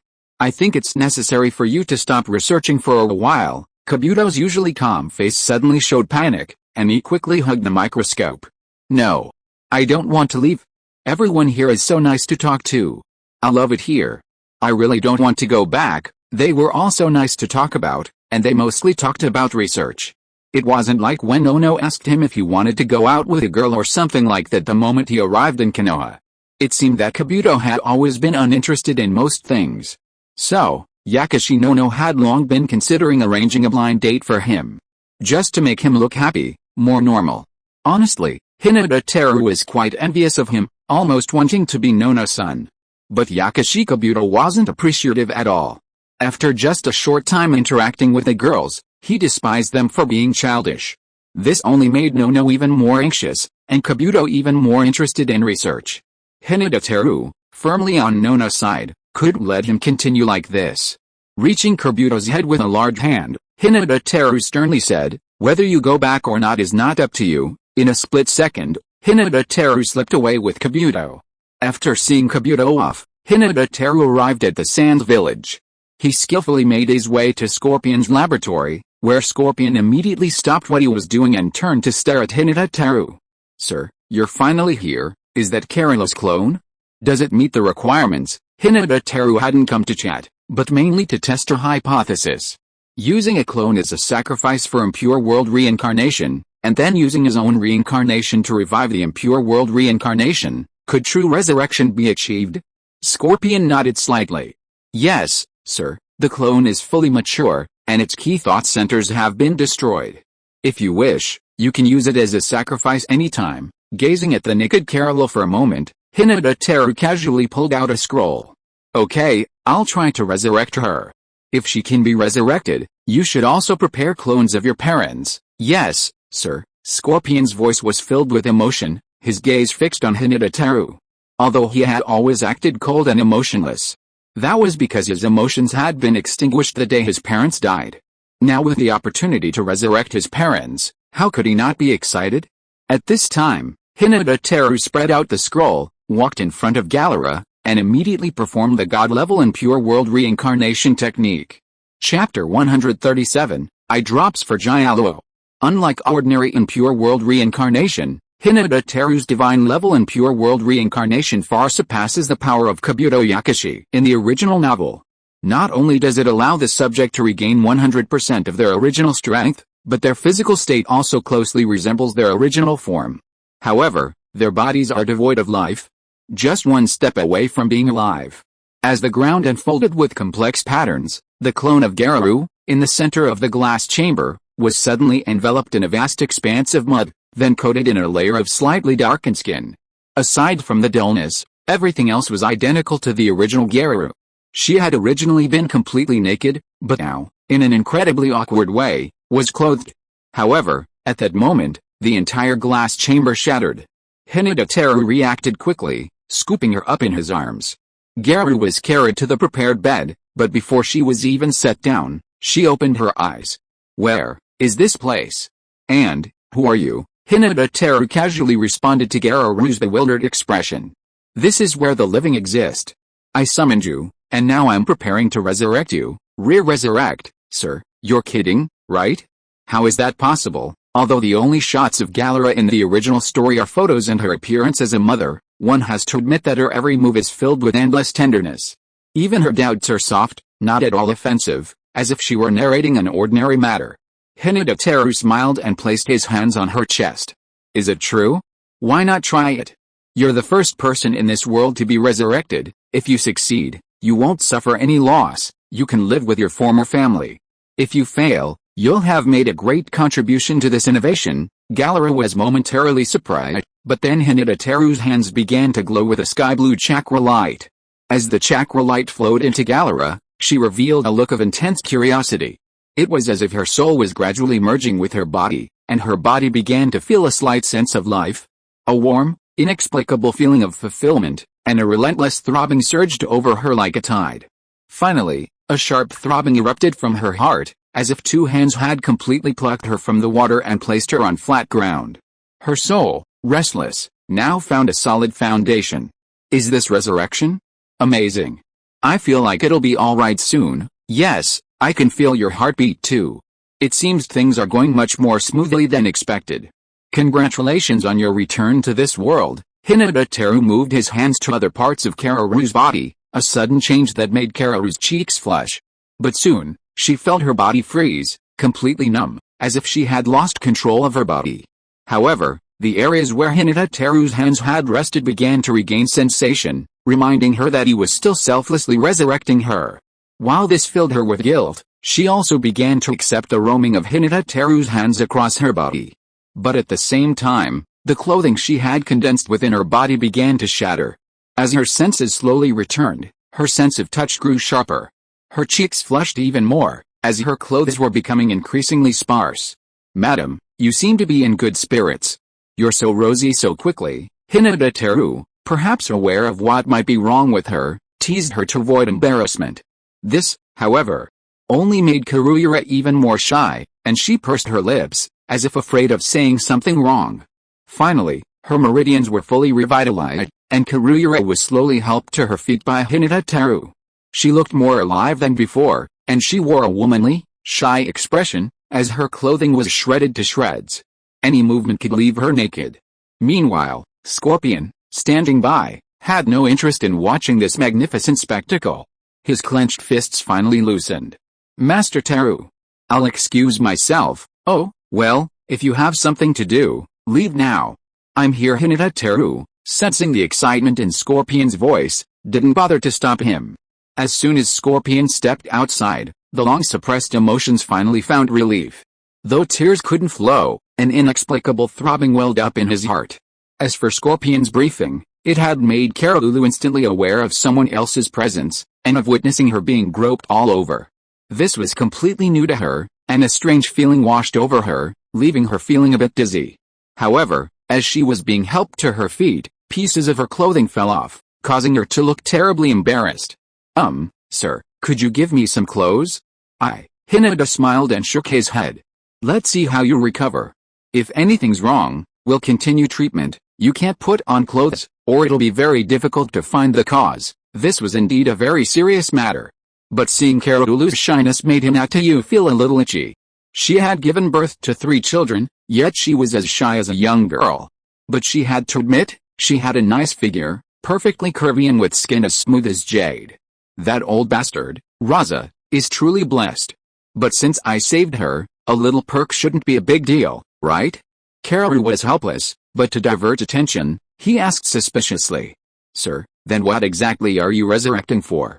Is this still the Sand Village? How many years have you been in Sand Village now? Hyūga Teru answered simply. About 50 years in Sand Village. Your children seem to be quite grown now. But because of Raza's cruelty, your youngest was nearly driven mad. Hyūga Teru didn't know the true nature of Kaoru's relationship with Raza. Raza was currently imprisoned in the gold mine cave, and even if Hyūga Teru didn't say anything, she would probably know. So, speaking ill of Raza was absolutely necessary. This wasn't an attempt to sow discord, but simply stating the facts. It also prevented Kaoru from becoming too close to Raza, leading to a major incident later when they found out. A little eye drops were necessary now.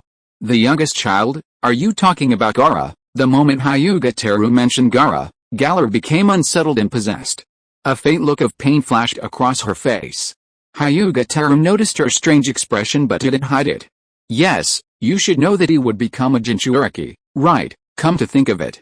Yoshimaru, who had been taking care of him, was asked by Raza to assassinate Gaara, and was subsequently killed by Gaara. Did you see Yoshimaru in the Pure Land? It had to be said that Raza's actions were truly inhumane, and even Hyūga Teru was a little infuriated.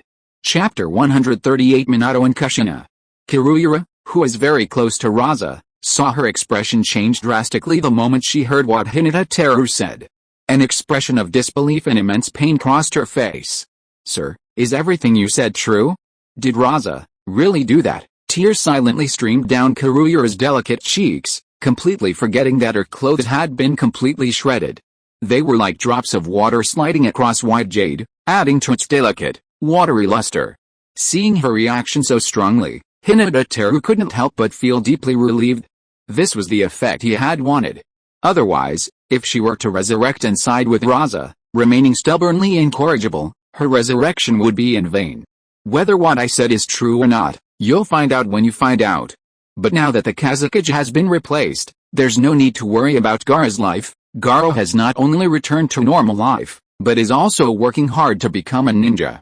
Go find him later and you'll find out for yourself. Hearing Hyūga Teru's words, Karuya's pain lessened considerably. Then, she looked at Hyūga Teru with gratitude. Sir, thank you so much for your generosity. I wonder how I can repay you. If there's anything you need, please feel free to ask me if I can help. Okay, I will, but now's not the time to relax. You need to recover quickly. After all, I'm not your babysitter and can't take care of you for long, Hyūga Teru said as he helped Karuya to her feet and slowly walked her down to the ground. Despite her mature frame, she was like a newborn deer, and walking was extremely difficult. With Hyūga Teru's close support, it took her a while to adjust to being able to walk on her own. However, countless embarrassing moments occurred during this process, leaving Kaguya unsure how to face Hyūga Teru. especially when she couldn't hold it in and had to go to the bathroom. Hyūga Teru carried her there. He assisted her throughout the entire process, as if she had no secrets in his presence. However, Hyūga Teru's restraint never overstepped the bounds, deeply touching her and stirring a subtle feeling within her. She was quickly dressed and brought to the three children. Though frail, she was full of energy. Upon seeing the children, she immediately embraced them with tears streaming down her face. It was a deeply moving reunion. 2 weeks later, Sasori's parents, along with Naruto's parents, were simultaneously resurrected. Hyūga Teru didn't interrupt Sasori's touching reunion with his parents. He returned to Konoha with Naruto's parents. Naruto was still criticized by the villagers, but his attitude couldn't be changed overnight, and it wasn't the right time to do so. However, Naruto had already established himself at Ichiraku Ramen, becoming a highly capable assistant. Hyūga Teru, accompanied by Minato and Kushina, arrived at Ichiraku Ramen. I didn't expect Konoha to be as prosperous as it once was. It seems the sacrifices back then weren't in vain. As soon as he reached the rooftop, Minato exclaimed with a refreshed expression. This immediately drew Kushina's disapproval. What Konoha? I wonder what we're here to see? And what about the sacrifices of the past?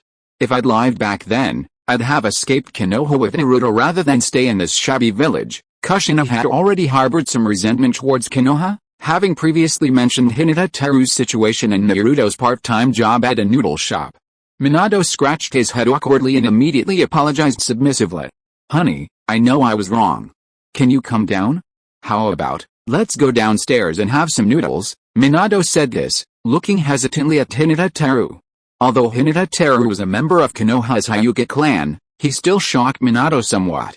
He had been astonished by the teleportation-like jutsu he'd used back in Konoha, the heaven sentence technique. Hyūga Teru was too mysterious for him. But what puzzled him most was that, having resurrected him and Kushina, he didn't use any special means to control them, as if he didn't care about their existence at all. Minato's intuition told him that the other party was either incredibly powerful or had some hidden tricks up their sleeve. Therefore, Minato was very concerned about Hyūga Teru's opinion. But Kushina, upon hearing Minato's suggestion, immediately beamed, regardless of Hyūga Teru's thoughts. Great. After I'm resurrected, I'll eat my favorite ramen. That couldn't be better. Honey, let's go downstairs and eat some noodles, so we can get a closer look at our son. That damn old man, the third Hokage, is so mean. Not only does he not help us take good care of Naruto, he's even forced him to work to make ends meet. Take Naruto home, and I'll pull out the third Hokage's beard and rip off his divine robe. Hearing Kushina's furious expression, Minato broke into a sweat. Ahem, honey, don't be so impulsive. Let's hear Mr. Teru's opinion first. Kushina's lips immediately pursed. Didn't he just want us to see Naruto? He didn't say how. Can't we just decide for ourselves? Besides, he was the one asking for our help, okay? We weren't being too pushy with him already. Minato, embarrassed and troubled by Kushina's rhetoric, immediately covered her mouth. Wife, no matter what, Mr. Teru has given us a second life. We should at least show some respect. Kushina quickly pulled his hand away, grumbling. I understand. I just think it's a bit fussy. Mr. Teru, do you have anything to tell us? If not, we'll go downstairs for noodles. Seeing the stark difference in their attitudes, Hyūga Teru didn't seem too upset. He simply folded his arms and smiled. Not to mention, if you could have kept your mouth shut when you saw Naruto. Do you have money for noodles? Minato was stunned. Wait, what you mean is, you don't want us to appear in front of Naruto officially, but you are still willing to give us money to eat noodles? Kushina immediately became anxious when she heard this, and glared at Hyūga Teru like a tiger. Hey, you white-eyed guy, how can you do this? I admit that you resurrected us and you are very kind to us. Why are you stopping the two of us from appearing in front of Naruto officially? Don't you want to ask us for help? Hyūga Teru spread his hands, feeling a little helpless. Did I say that I would restrict you from appearing in front of Naruto? I just don't want you to officially contact Naruto in front of the villagers. You can still contact him in private, you can even take him to live outside the village, that's fine. But if you reveal your identity to the villagers, I won't allow it. This involves my plan. I hope you won't make it difficult for me, otherwise I will have to eliminate you. Chapter 139 Naruto's life as an orphan ends. Seeing Hyūga Teru using a very calm tone and saying extremely vicious words, Minato and Kushina looked at each other in bewilderment. He was already mysterious enough, and now being threatened like that, the two felt that Hyūga Teru was even more mysterious. However, Kushina was not easily frightened, and immediately prepared to argue. But Minato immediately pulled her hand and gave her a few looks that told her not to act rashly. Then, Minato looked directly at Hyūga Teru and said, "Mr. Teru, although I don't understand your actions, as long as you don't harm Konoha, we are still willing to cooperate. Since you don't like us to formally appear in front of Naruto, why not use the transformation technique?" Hyūga Teru waved his hand and took out a few $100 bills from his pocket. "Go ahead. There's no need to rush. It's nighttime now, so secretly taking Naruto away shouldn't be a problem. Actually, the main reason you can't directly confront Naruto is because of you, Minato.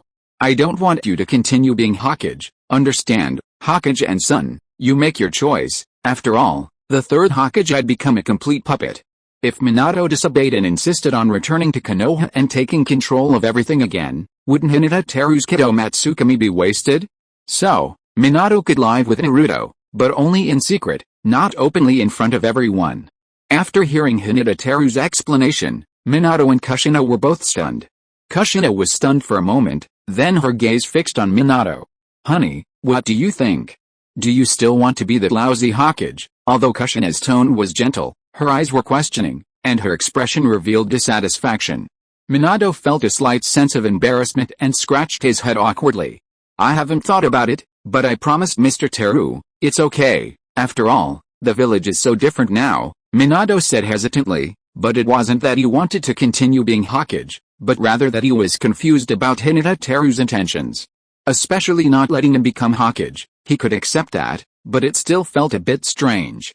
After receiving a favorable response, Kushina immediately transformed herself with a transformation jutsu and stared at Hyūga Teru. "Can we go get some noodles now?" "Sure. Can we secretly take care of Naruto from now on?" Although Kushina's tone appeared gentle, a subtle glint flickered in her eyes. Even if she didn't show it outright, Minato knew Kushina might get into a fight with Hyūga Teru if she wasn't careful. Minato couldn't help but tense up. Hyūga Teru nodded decisively. "As long as you remember my words, you can take care of Naruto however you want." Minato breathed a sigh of relief. It was a good thing she agreed, otherwise a fight might have broken out. Kushina quickly poked Minato. "Going to see my son. Quickly transform." "Oh." Minato immediately performed a transformation jutsu. The two of them were soon arm in arm, walking towards Ichiriko Ramen. After they left, several ninjas in Anbu uniforms appeared beside Hyūga Teru. "Tsukishi, are those two particularly familiar to you?" Hyūga Teru had now assumed a relatively important position within Konoha. While this puzzled many in Konoha, Hyūga Teru had contributed greatly to the cause and possessed extraordinary strength, so naturally, few voices of dissent were heard. Furthermore, his position was quite special. While not comparable to an advisor, no department could control his actions. In response to the Anbu's inquiries, Hyūga nodded calmly. "Well, I guess so. You can all go. Don't worry about those people. Just focus on your own business." The Anbu ninja hesitated for a moment before nodding. "Yes." Minato and Kushina entered the noodle shop and immediately ordered a large bowl of noodles, leaving Ichiriko perplexed. After all, they were strangers. Even stranger, whenever they saw Naruto, their eyes were filled with strange affection, as if tears welled up in them. Just as Ichiriko was baffled, Minato stopped Naruto, who was busy running around, and asked about his situation. Even more astonishingly, he offered to adopt Naruto. This sent Ichiriko's scalp tingling with fear, and Naruto was completely stunned. After all, he had never imagined that someone could take care of him. Now, not only did someone want to take care of him, but they were a couple. After Minato's explanation, he understood that it seemed they wanted to be his parents. This was something Naruto had never imagined, and he even pinched his cheek, thinking it was all a dream. "Honey, aren't you being too direct? There are so many people here." Kushina was caught off guard, wondering if it was too quick, if it was violating Hyūga Teru's wishes. But Minato patted her hand, offering a reassuring pat. "No, there's nothing wrong with this appearance to begin with, and there's nothing wrong with bringing it up now, as long as no one recognizes us. It's strange, you two. I've never met you before, so why do you feel so familiar to me?" Ichiriko's question stunned Minato and Kushina for a moment. How could that be? We just arrived in the village, how could we possibly know you, uncle? Yeah, maybe you're mistaken, but you'll probably remember us in the future. If the child agrees, we'll bring him here often, the two immediately explained with smiles. Ichiraku couldn't help but glance at Naruto. Naruto was hesitant at this moment, and his eyes couldn't help but fall on Ichiraku. After all, Ichiraku had been his closest person lately. If it came down to choosing a family member, if Ichiraku had offered, he would probably agree without hesitation. People who like ramen are generally kind-hearted, Ichiraku said, his eyes shifting to Minato and Kushina. But you two are new here and may not be familiar with Konoha's situation. Birdman's situation is a bit unique. If you really want to adopt him, you can take him to the Hokage building and ask the third Hokage. Ichiraku knew very well that there were probably few people in the village who didn't oppose Naruto. It would be hard to find someone outside the village to adopt and care for Naruto. So, no matter what, Naruto had to try. Hearing Ichiraku's words, Minato and Kushina breathed a sigh of relief and immediately agreed. Ichiraku then didn't ask Naruto for help anymore, but instead told him to go with Minato and Kushina to meet the third Hokage. Although a little surprised by Minato's decisive action, Hyūga Teru had already contacted the third Hokage. Therefore, Minato and Kushina had no problem applying to the third Hokage to adopt Naruto. Naruto's orphanage ended that day. Although Minato and Kushina could never reveal their true selves, they cared for Naruto as attentively as possible. Assisting Hyūga Teru in his research was also put on the agenda. After obtaining the mayfly technique, the two began to try to engrave it on talisman paper. Chapter 140 Ukang's Strange Request. You're such a jerk. After all these years, you're still always doing this kind of thing. And always in the office, Ukang complained, frowning as he leaned against the window. Hyūga Teru smirked. We've only been married for a little over a year, and I'm still so passionate about you. Isn't that great? If I didn't have other things to do, I wouldn't let you, this lousy Kazekage, continue, Ukang snorted in disbelief. I seriously suspect you have a particular fetish for my outfit. Speaking of which, if you like it, how about getting me a Hokage robe next time? It had to be said that after spending so much time together, the two of them had a deep understanding of each other. Hyūga Teru actually liked Ukang wearing the Kazekage robe, but it was still quite embarrassing to be exposed. Ahem, it's because I don't have time to take care of the kids. Otherwise, why would I keep looking for you when you're working? It's not like it was before. Wouldn't it have been even crazier then? Now, at most, it's just some fast food to fill my stomach. Ukang didn't believe it. She felt Hyūga just wanted her to embarrass herself one day. But Hyūga Teru kept denying it, so she had no choice. She stopped dwelling on it. Okay, then, what about Karuyura? Don't you have any feelings for that woman? Don't tell me you resurrected her just so she could take care of Gaara? You didn't seem to have any good intentions when you saved me back then. Snap. Hyūga Teru slapped Ukang's butt without hesitation, making her tremble. What are you thinking? Are you jealous? I haven't done anything yet, and you're jealous? Ukang turned around and stared at Hyūga Teru with resentment. Don't you know how to be gentler? I don't think I said anything, so why are you reacting so strongly? HMPH, I was thinking of asking you if you should take her down. After all, she's quite pitiful. Her family is weak, and it's not easy for her to raise 3 children alone. You have a good relationship with Gaara, so taking her down shouldn't be a problem. And you could also become Gaara's father, wouldn't that be even better? Karuyura was originally from the third Kazekage's family. Her marriage to Raza was purely political. She actually had no romantic feelings for Raza. On the contrary, Karuyura disliked Raza. It seemed that after learning that Gaara had become a Jinchuriki and had been a despised monster for years, she had completely given up on him. After her resurrection, she hadn't seen Raza since. Gaara would routinely bully him, and she didn't do much to dissuade him. In fact, Gaara hadn't done anything excessive. Over the years, aside from the initial beatings and kicks he'd given him, he'd only been causing trouble, like obstructing his gold mining. The ocean needs to dig a certain amount of gold every day, otherwise he will get much less food. And Gaara went to retaliate by secretly burying the gold that Luosha dug, which made him furious but helpless. This was the task that Hyūga Teru set for him. After all, it is not a simple matter to move and bury the gold dust without anyone noticing, and it can also be considered a kind of training. Although Luosha's chakra was sealed a lot, it was just that the chakra was less, not that he could not mobilize chakra at all. In fact, The ability to mobilize gold dust is still very strong. Faced with Yukang's many strange persuasions, Hyūga Teru was very strange, and could not help but put his hands on her waist and hugged her closer to him. You seem a little strange today. Don't you think the competition pressure is not big enough? Didn't I say before that I found you another sister outside? Yukang immediately lost his temper. Am I such a stingy person in your eyes? When did I mind that you have more women? To be honest, I wish you had more women, especially in our sand village. Huh? Hyūga Teru was shocked. Not knowing if she was just being open-minded on the surface, he asked again, what's the reason? Have you suddenly become generous because you became the Hokage? Think about it, Yukang used to be selfless. Now that he has been the Hokage for so long, the village has been governed better and better, and he is loved more by the villagers. It is understandable that he wants to make further progress and make the village stronger. Although it seems like he used a beauty trap. But it's not too bad, right? After all, his and Yukang's children are extremely talented. It is natural to want more good seedlings. However, Yukang glanced at Hyūga Teru with a very unpleasant look. I've made it very clear. I just think her life isn't easy. Besides, it's actually very easy for you to win her over. If you don't believe me, you can just hang out by their house more often and check on her. Hang by their house? Hyūga Teru was puzzled. Isn't that a bit inappropriate?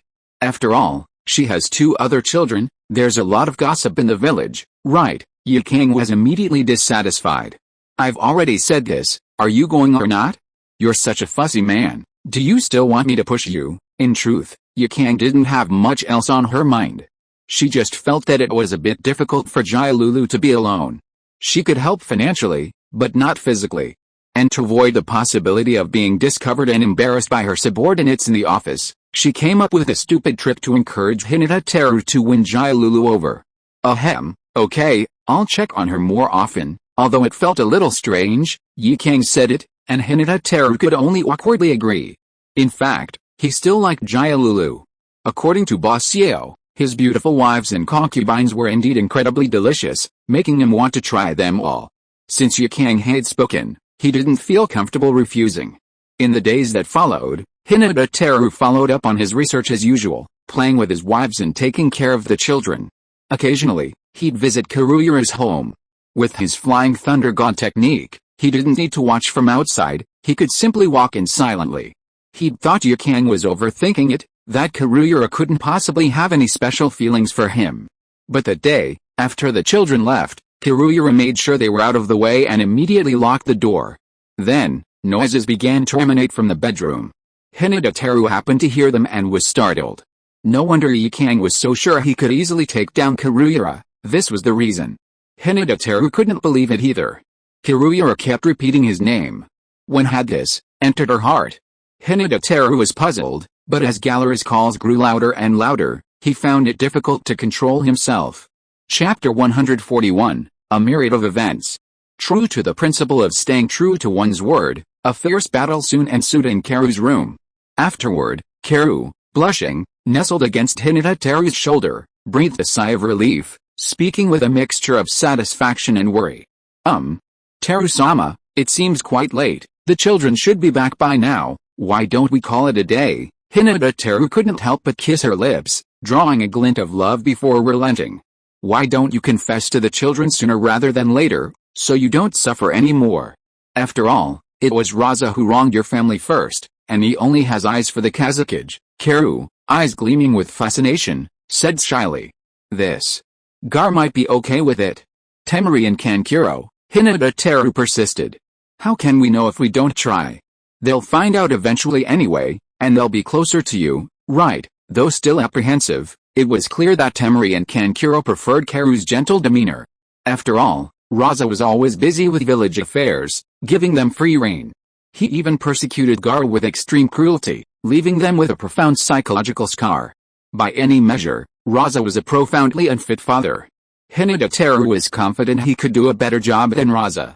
However, Karuyura remained hesitant. It wasn't that she didn't want to be accepted by her family quickly and be with Hyūga Teru openly. Rather, it was more because she was shy and unprepared to bring this matter to light. To put it bluntly, she was embarrassed. After much hesitation, Karuyura finally offered a response. Master Teru, Why don't we wait a little longer? I want to see how the children are doing. I can offer some subtle hints and help them adjust." Seeing Karuyura's reluctance, Hyūga Teru gave up. "Well, it's nothing, actually. Maintaining this relationship in secret isn't bad at all. Maintaining a relationship in secret, constantly finding pleasure in the process of being discovered, was a profound thrill." Hyūga Teru actually had many daring ideas in mind, and he wasn't worried about running out of ideas. On the contrary, he looked forward to their future life. Thus, the two maintained a furtive and intimate relationship. While it was called furtive, it was actually a frantic attempt to test the limits of discovery. For example, when Kaoru was showering alone after a busy day, Gaara and the others were home. Hyūga Teru would launch a daring surprise attack. The mixture of tension and excitement brought both of them to a state of complete satisfaction. Although she resented Hyūga Teru, Kaoru gradually adapted to these surprise attacks. This made Hyūga Teru's surprise attacks more frequent and bolder.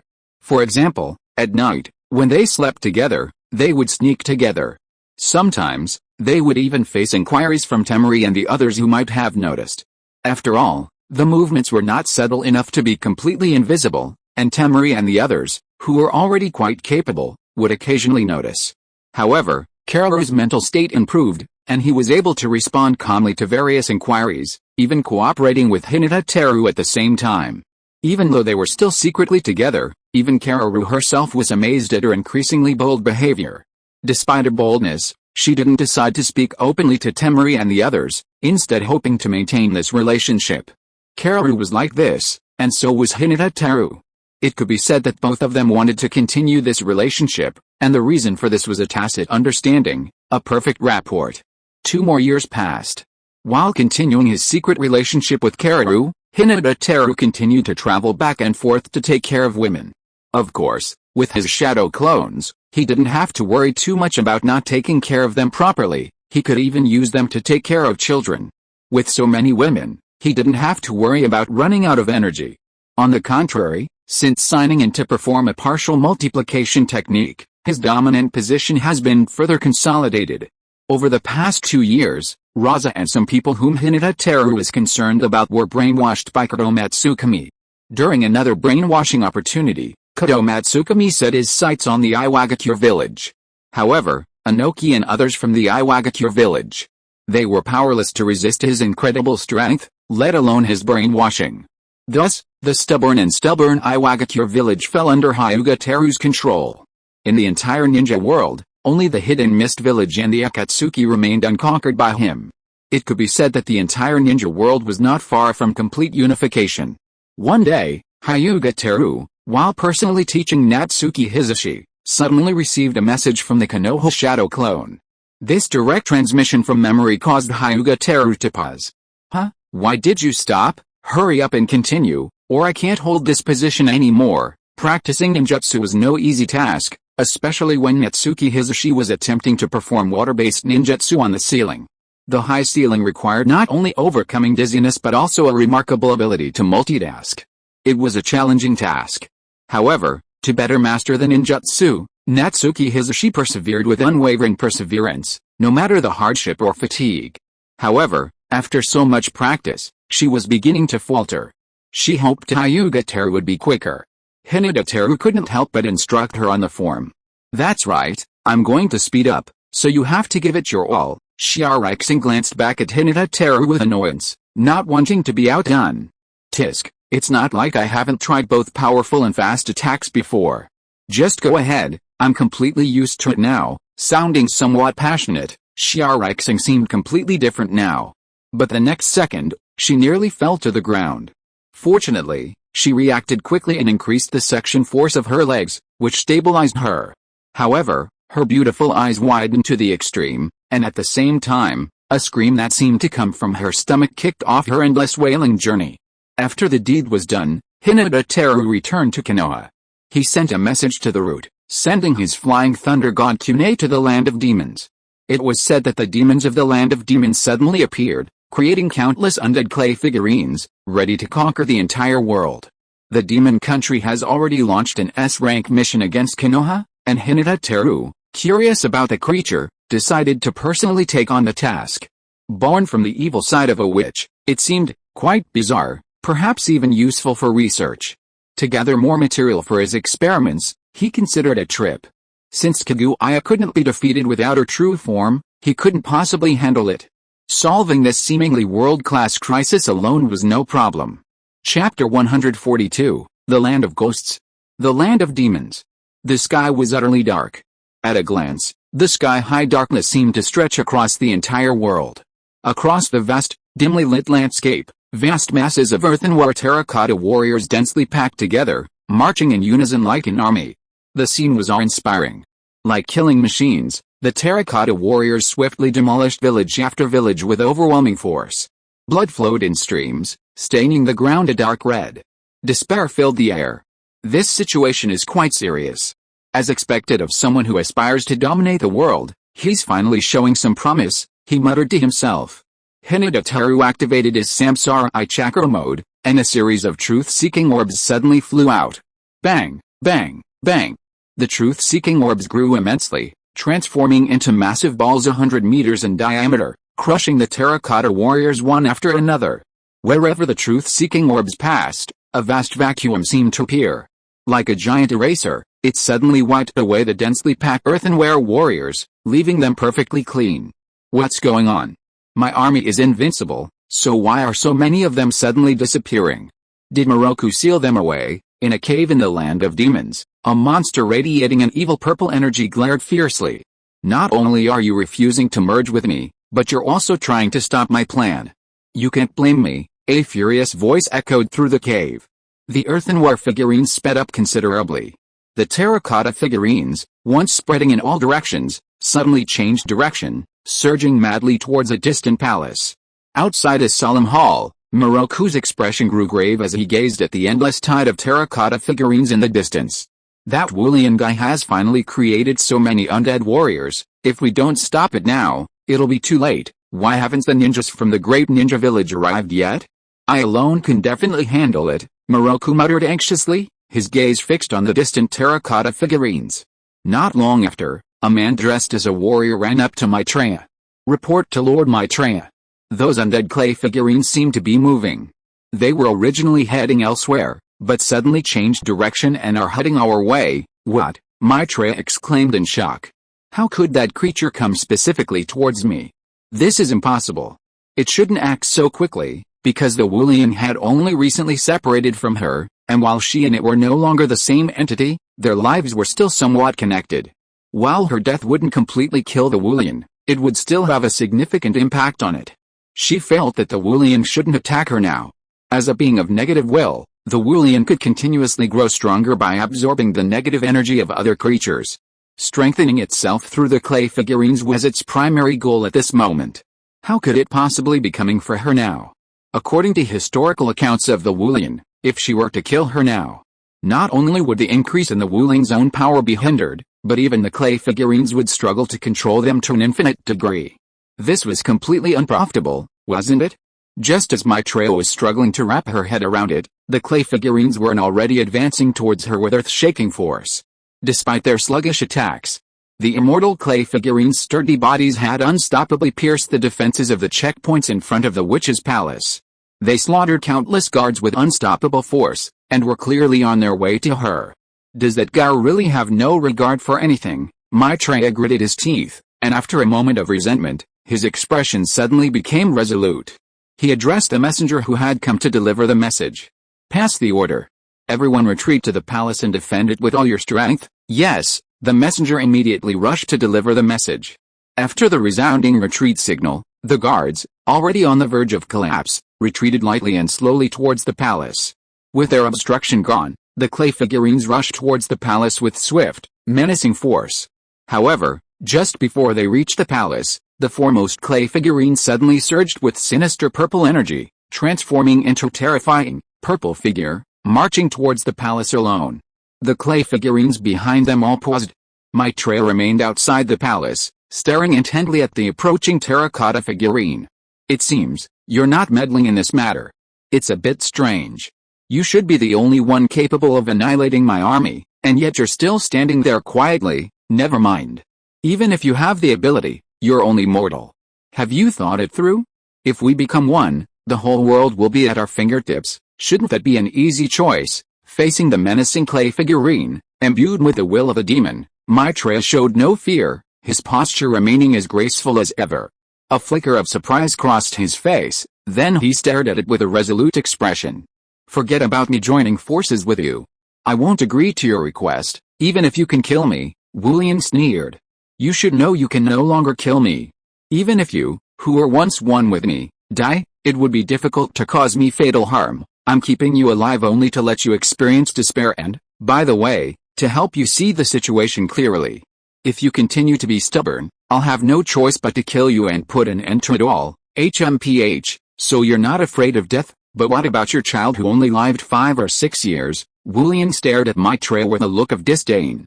Maitreya, originally filled with rage and determined to fight to the end, felt a flicker of panic when Wulian mentioned the child. But she quickly regained her resolute expression, determined to fight to the end. Don't think I can't deal with you just because I can't kill you. If I use my life to seal you, I can keep you sealed for at least hundreds of thousands of years. However, Wulian remained unmoved.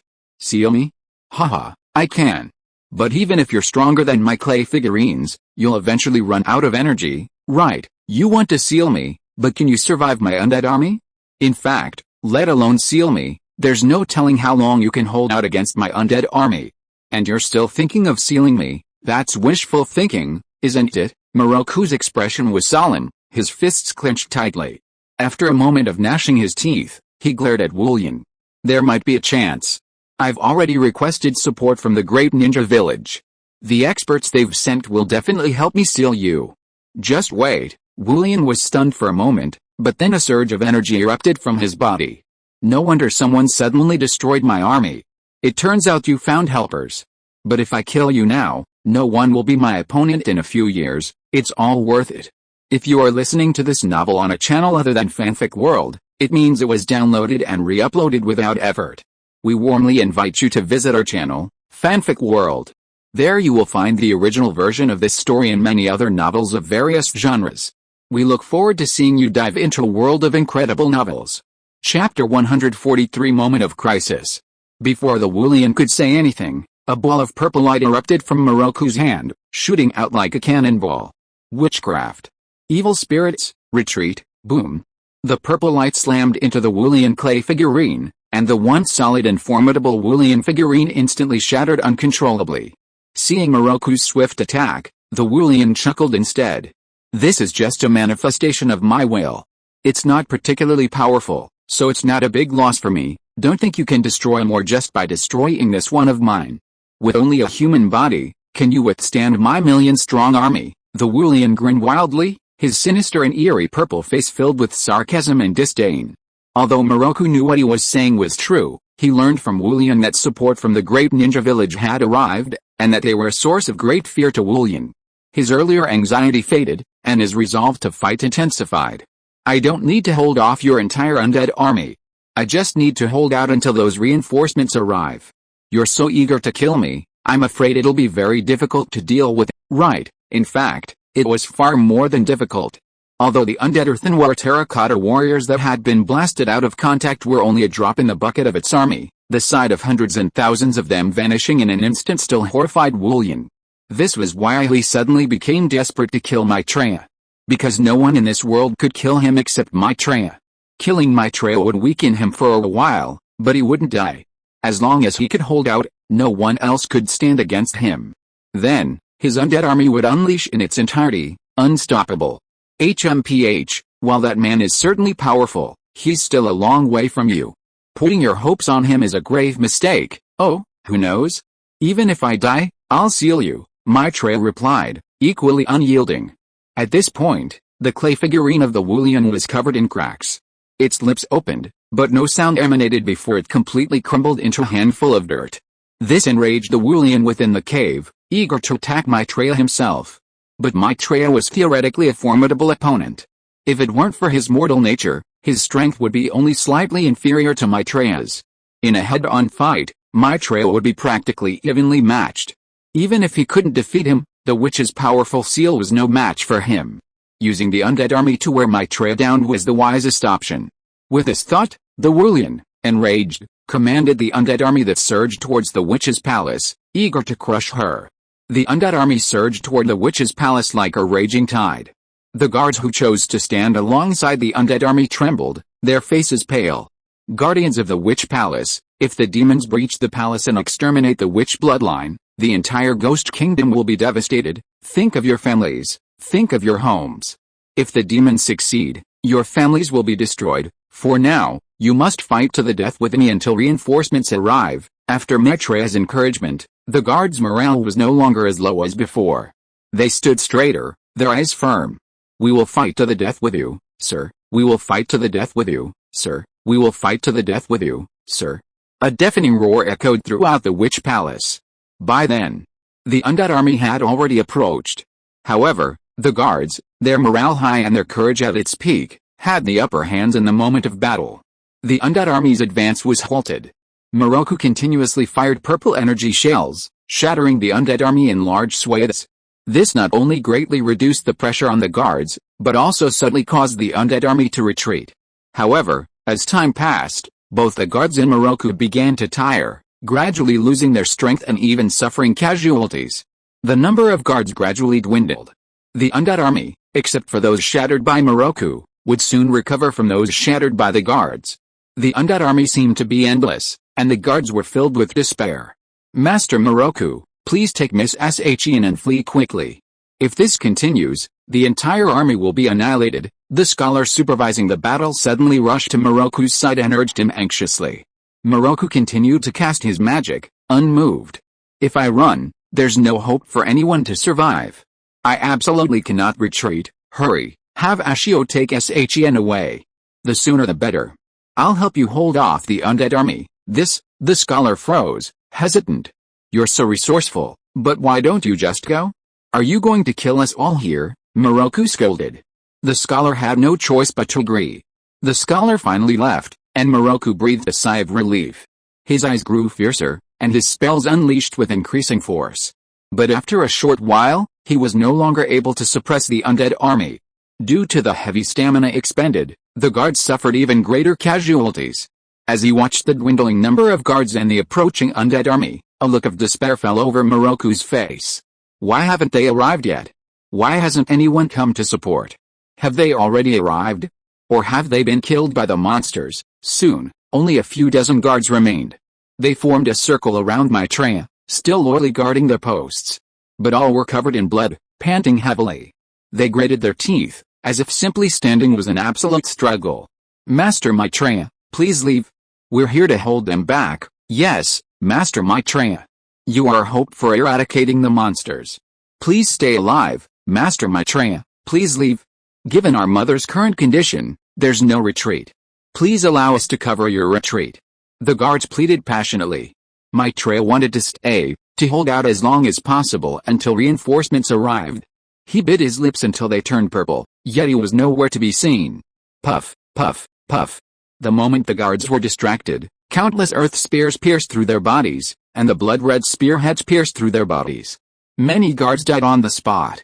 Master Maitreya, leave quickly. Master Maitreya, you must stay alive. Seeing that many guards who were pierced by spears were still stubbornly blocking the advance of the undead army, Maitreya's eyes were completely wet. No, I won't leave. Xian, who has the blood of a witch, has left.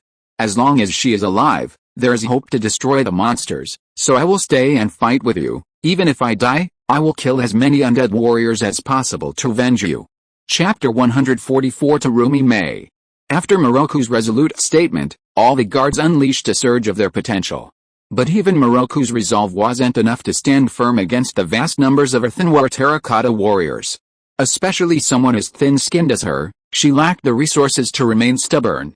After a frantic fight against the terracotta warriors, their condition quickly deteriorated. The terracotta warriors launched their weapons, instantly decimating the guards, even faster than before the terracotta warriors' surge of energy. It was as if the guards' recent surge of energy had been merely the last gasp of a dying man. The number of guards dwindled, until only the few around her remained. Moroku struggled desperately, unleashing a torrent of sorcery to keep the few remaining around her alive. But the undead horde was still everywhere, seemingly endless and inexhaustible. Having reached this point, How could she hope to survive? But she was deeply unwilling to give up, clenching her fists. Has this really reached its limit? Is there really no hope? Thankfully, SHIN's been sent away. I just don't know how to eliminate the evil spirits. Moroku, with a pale face and annoying despair, stubbornly exhausted his sorcery. Suddenly, a startling dragon roar echoed from the side. A massive water dragon ferociously toppled a vast multitude of earthenware figurines, brutally carving a monstrous path through the earth.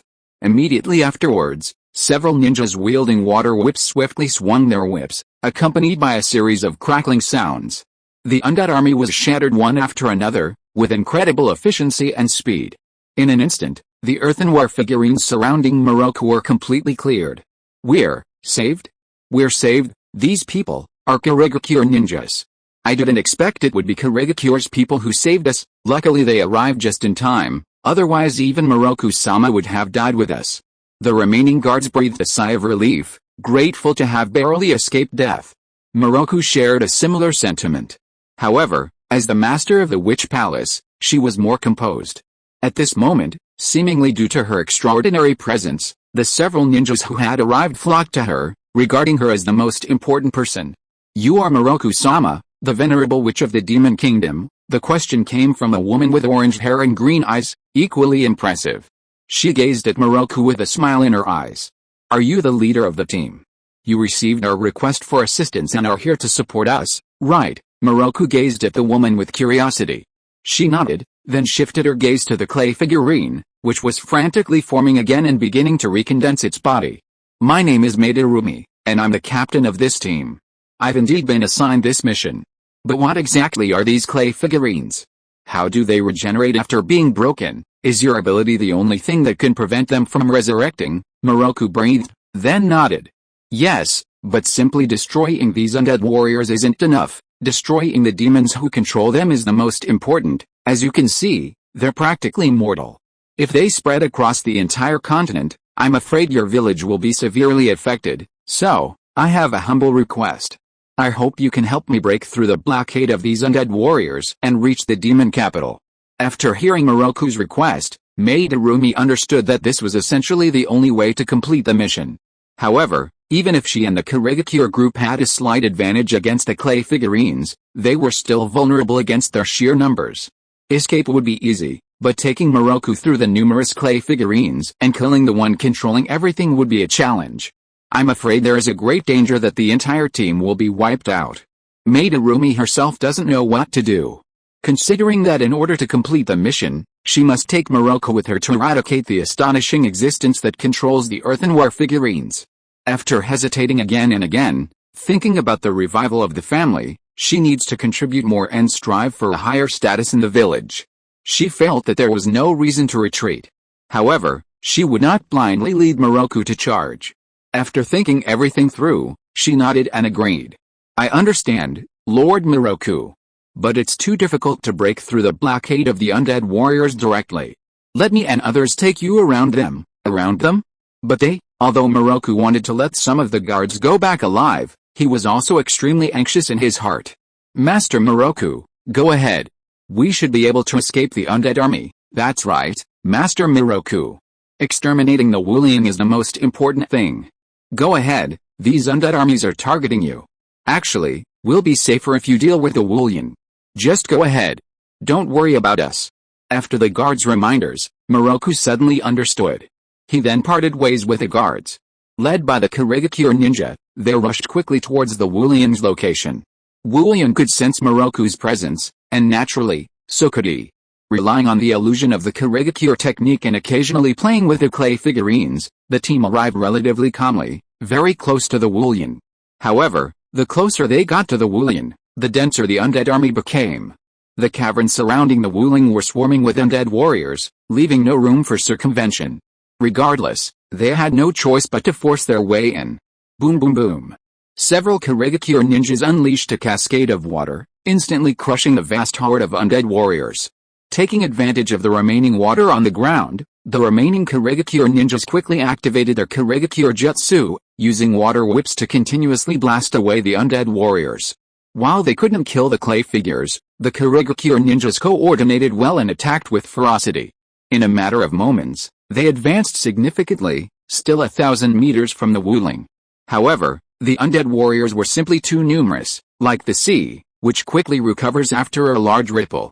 Soon, the sheer number of undead warriors overwhelmed the Kurigakure ninja's fierce attack. Seeing this, Madarumi stopped carrying Moroku on her back and immediately formed hand seals after setting her down. Dissolving release. Monster dissolving technique. A vast expanse of white liquid, covering the sky and the sun, spread out like a vast net, quickly enveloping a large number of earthenware figurines. The enveloping figurines were instantly corroded into slag. Where the white liquid remained, it took a long time for the figurines to condense. Although this attack prevented the Kurigakure ninjas from advancing through the open gap, the highly corrosive dissolving release drastically reduced the number of the figurines, easing the Kurigakure ninjas' advance. Chapter 145 finally arrived. The Kurigakure ninja's speed increased significantly. But after reaching halfway, movement became extremely difficult. Furthermore, Terumi Mei's ninjutsu wasn't without limitations, and the team's advantage was dwindling. However, Terumi Mei showed no fear, remaining remarkably calm. When the team's advance reached a critical juncture, she suddenly gave the command. Release the Kurigakure jutsu. Yes, the team responded in unison, and a vast cloud of fog quickly enveloped the entire team, growing ever larger until a vast, pitch-black area was formed. While the undead army could still sense everyone, the Kurigakure ninjas couldn't detect subtle attacks within the fog. Most of the ninjas in the team were chunin, skilled at detecting targets by sound. Fighting in the fog felt like home, giving them a clear advantage. After the fog was released, Terumi Mei gave the command again. Everyone, at 1 o'clock, throw your controlled detonating tags with all your might. Yes, a unified voice echoed, and the Kurigakure ninjas launched their kunai, imbued with detonating tags. The kunai soared high, reaching hundreds of meters before descending. Boom, boom boom boom. Dazzling balls of fire instantly covered an area of over 10 meters, echoing with a resounding explosion. They connected, enveloping a distance of over 100 meters. A massive circular crater, 100 meters in diameter, instantly appeared. The undead warriors there were shattered, as if a vacuum had been created. Everyone, keep moving. With another command from Madarumi, the Kurigakure ninjas advanced rapidly. With the powerful detonating tags, Kurigakure's advance was significantly accelerated. However, after advancing for a short while, the shattered undead warriors began to slowly regroup. Therefore, every 10 or so meters, the Kurigakure ninjas would collectively throw detonating tags again. Huge balls of fire would periodically burst forth ahead, shattering countless undead warriors. Thanks to this tacit coordination, the team's advance was relatively smooth. But despite their success, Madarumi and the others were still mired in a quagmire. Furthermore, the surroundings were too dry to use water escape techniques, and even the mist hidden technique couldn't be used further back.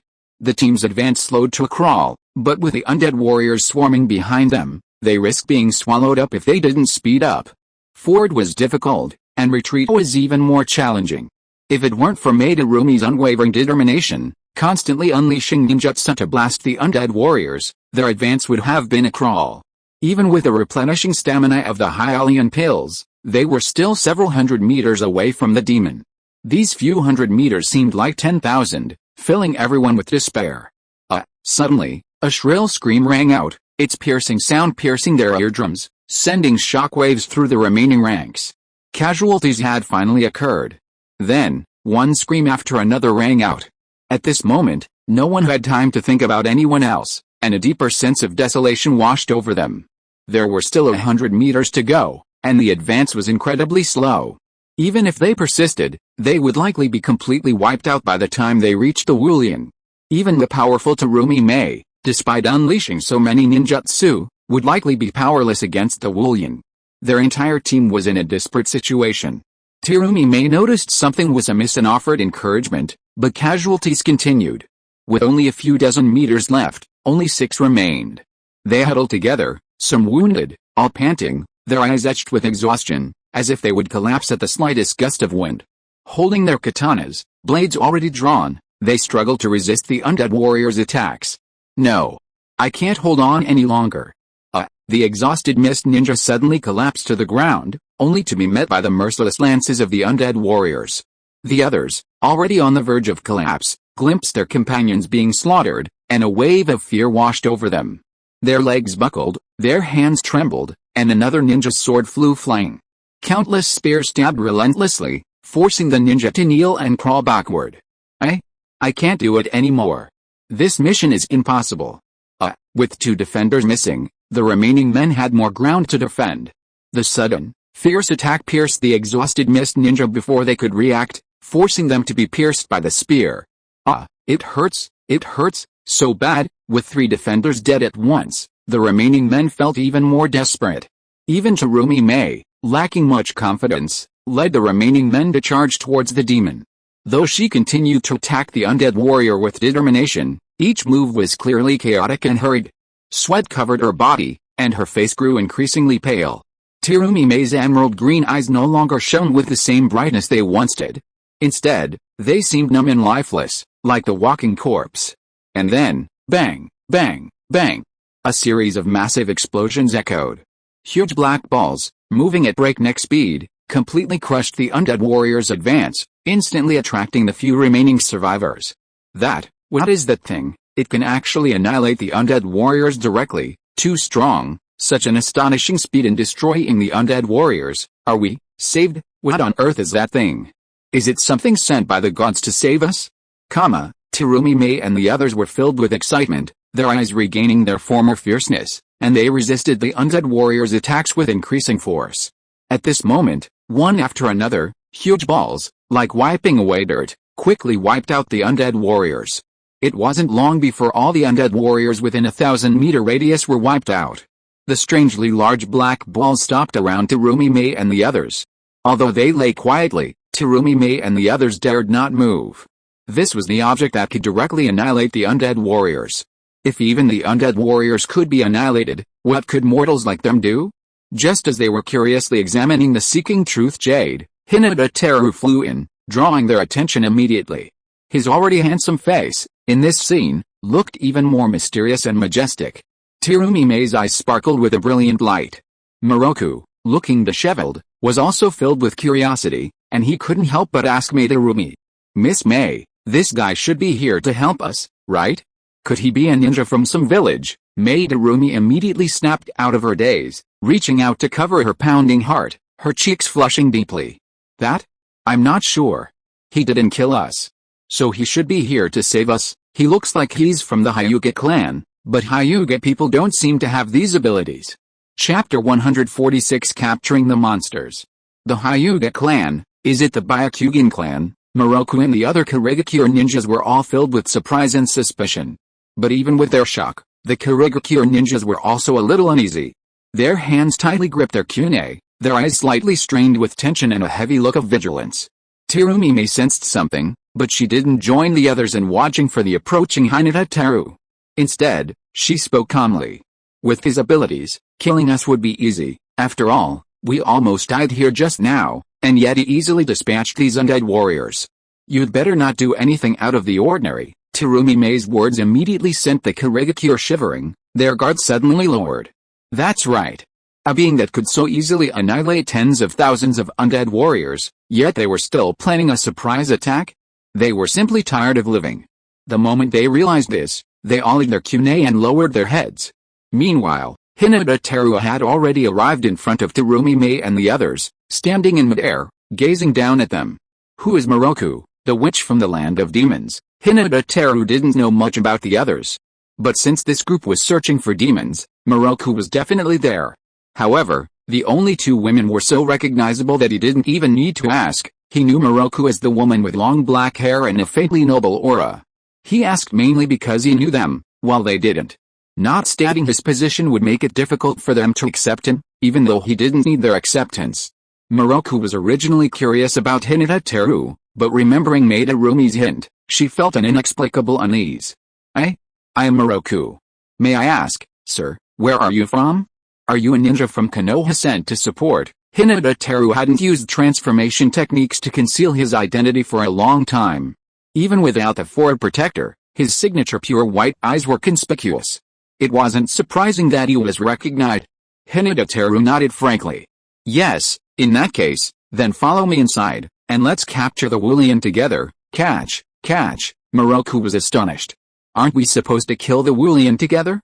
Speaking of which, the Wulian is recorded in the scriptures of the Marco of all generations as an immortal being. Originally, I was thinking of sealing it with my own life. Miroku looked up at Hyūga Teru in disbelief, confusion flickering in her eyes. Clearly, she found it too strange and too shocking. She also found it difficult to understand what Hyūga Teru was saying. It wasn't as if he was talking about some terrifying being, but rather about wanting to capture a pet. Miroku was not the only one who found it difficult to understand. Madarumi and the others were also internally astonished. They wanted to crack open Hyūga Teru's head to see what was inside. After all, the Wulian was a terrifying being that could control millions of undead warriors. This suddenly appearing Konoha ninja showed no fear at all. Instead, he grabbed the ghoul as if it were a pet. But considering he just used that massive black ball to annihilate tens of thousands of undead warriors, it's possible he could even hold a ghoul as a pet. Confused by this, Madarumi and the others gazed at Hyūga Teru with curiosity. Seeing their eagerness for an answer, Hyūga Teru casually replied, "Don't worry. There's no need to be afraid of the ghouls. You can probably catch them with one hand. From how we eliminated those clay figurines just now, you should understand whether I have the ability to do that, right?" After Hyūga Teru's reminder, Miroku couldn't help but glance at the large spheres around him. With a wave of his hand, the truth-seeking orbs, magnified several times over, shrank into smaller spheres that floated around him. It can actually shrink. Is this a weapon? How did Konoha suddenly acquire such a terrifying weapon? It's not much different from the village's 7 ninja swords, right? It's probably more complex than the 7 ninja swords. After all, this one is spherical. Hearing the discussion among the Kurigakure ninjas, Miroku felt a slight sense of relief. While she didn't know just how powerful Hyūga Teru was, everything she had seen so far was truly astonishing, giving her a sense of confidence. At that moment, Hyūga Teru also descended to the ground, facing Miroku, ready to lead her to the cave where the demon resided. At this moment, a thoughtful Madarumi suddenly spoke. "Sir, you're wielding a weapon as powerful as the twin blades, right? If that's all you have, I'm afraid it won't be enough to defeat that monster. Why don't we all go in and help?" Hyūga Teru couldn't help but look at the woman with long orange-red hair and an incredibly graceful figure. Although her guess was completely wrong, there were probably few people in the entire ninja world who could have guessed her strength. So Hyūga Teru didn't mind her ignorance much, instead focusing his gaze on her. His intuition told him this woman wasn't ordinary, and she probably had other plans. After all, if he hadn't appeared in time, all of them would have died. This woman wasn't just unafraid of the demons, she even had the nerve to ask to enter the cave together. Her sheer courage was far beyond the average person. "Beautiful lady, I think you should either come in with me or stay here. I don't really need much help, but to be safe, I need someone strong enough to protect me." Hyūga Teru stared at Madarumi, who stared back. A smile quickly spread across Tarumi's face. "Since you've asked me that, sir, I can't refuse. But before that, could you please tell me your name?" As expected, beautiful women weren't to be trusted easily. So naturally, she was trying to get information from him, probably relying on the beautiful lady he had just addressed her as. But whatever information she tried to elicit, Hyūga Teru wouldn't mind. After all, even if they knew that he had incredible strength, no one could deal with him, let alone a mere name. "I'm Hyūga Teru from Konoha, and I'm called the Blue Flash. It's just that, nothing special. Beautiful lady, could you please tell me your name?" Upon hearing Blue Flash, the smile on Tarumi Mei's face froze. However, after being praised repeatedly by Hyūga Teru, she was a little relieved. She couldn't help but toss her long hair like a waterfall, and said in a charming way, "I'm Tarumi Mei from Kurigakure. I didn't expect to meet Konoha's famous Blue Flash here. Thank you so much for saving me." Hyūga Teru was slightly surprised for a moment, then smiled calmly and waved his hand. "No need to thank me for anything. Since we already know each other, let's go in together. The sooner we get rid of the monsters, the sooner we can complete the mission." Tarumi Mei couldn't help but smile brightly. "My pleasure." Chapter 147 Earth Explosion Star. After another wave of destruction cleared out the hordes of undead warriors created by the Wulian, Hyūga Teru, accompanied by Miroku and Madarumi, strolled leisurely into the cave. However, before they even entered, a surge of chakra erupted from within. Boom! A terrifying flame, so intense it distorted the air, suddenly erupted from the cavern. Madarumi attempted to pull Moroku away, but Hyūga Teru remained motionless, holding the black ball to its full height, completely blocking the incoming flames. Wow, what an amazing defense. It so easily blocked the ninjutsu unleashed from within. Can the Woolian perform ninjutsu? It looks like it's quite formidable. As the remaining group paused in wonder, Hyūga Teru used the transformed Seeking Truth Orb as a massive shield, marching ahead of Madarumi and Moroku. Can this weapon also protect against fire? Madarumi asked, puzzled. Moroku was also curious, but he was more concerned about the flames being unleashed. The demon doesn't seem to know any ninjutsu. There might be someone else inside. That means we might have more trouble. What? Someone else inside, Terumi muttered in surprise. So, there's still a big fight to fight. Several screams rang out, and the black ball floating around Hyūga Teru vanished. Shortly after entering the cave, several people lay on the ground. They seemed to be nailed to the ground by black sticks, unable to move, and their expressions were of unbearable pain. How dare you trespass on Lord Woolian's palace? You will suffer retribution. Lord Woolian is almighty. It would be best if you all just wait and die. Don't think that defeating us means you can defeat Lord Woolian. Lord Woolian is almighty. The men pinned to the ground in the caverns, like fanatical pagans, continuously cursed Hyūga Teru and the others viciously. Madarumi was speechless. Moroku was perplexed. Woolian's boasting was bizarre. Besides her physical strength, her abilities were similar to Woolian's. How could Woolian claim to be almighty? Hyūga Teru didn't give them another chance to curse. He steered the black sticks piercing their bodies upwards, then stabbed them in the vitals. Puff, puff, puff. The sound of blades piercing cloth echoed in unison. The eyes of Woolian's men were about to bulge out of their heads. They covered their injured parts, their faces distorted to the extreme. But after a few tremors, they died, never to return to life. Haha, I guess Woolian's omnipotence can't be used on you. After a casual joke, Hyūga Teru controlled the black stick to turn back into black balls and floated beside him. Each black ball was not only round and black, but also not stained with a trace of blood. Terumi was amazed that he had killed 5 people without a trace of blood. But what was even more surprising was that Hyūga Teru killed someone who seemed very powerful with just a wave of his hand, so powerful that she could hardly imagine. Under Hyūga Teru's firm leadership, the 3 of them passed through one winding corridor after another, and finally came to an underground palace filled with a surging evil aura. Moroku, I'm surprised you've made it this far, but if you think you can defeat me just by standing before me, you're sorely mistaken. Before they'd even fully entered the underground palace, an evil, eerie voice emanated from within, as if emanating from the underworld. It's a truly sinister energy. How could a ghost possess such wicked energy?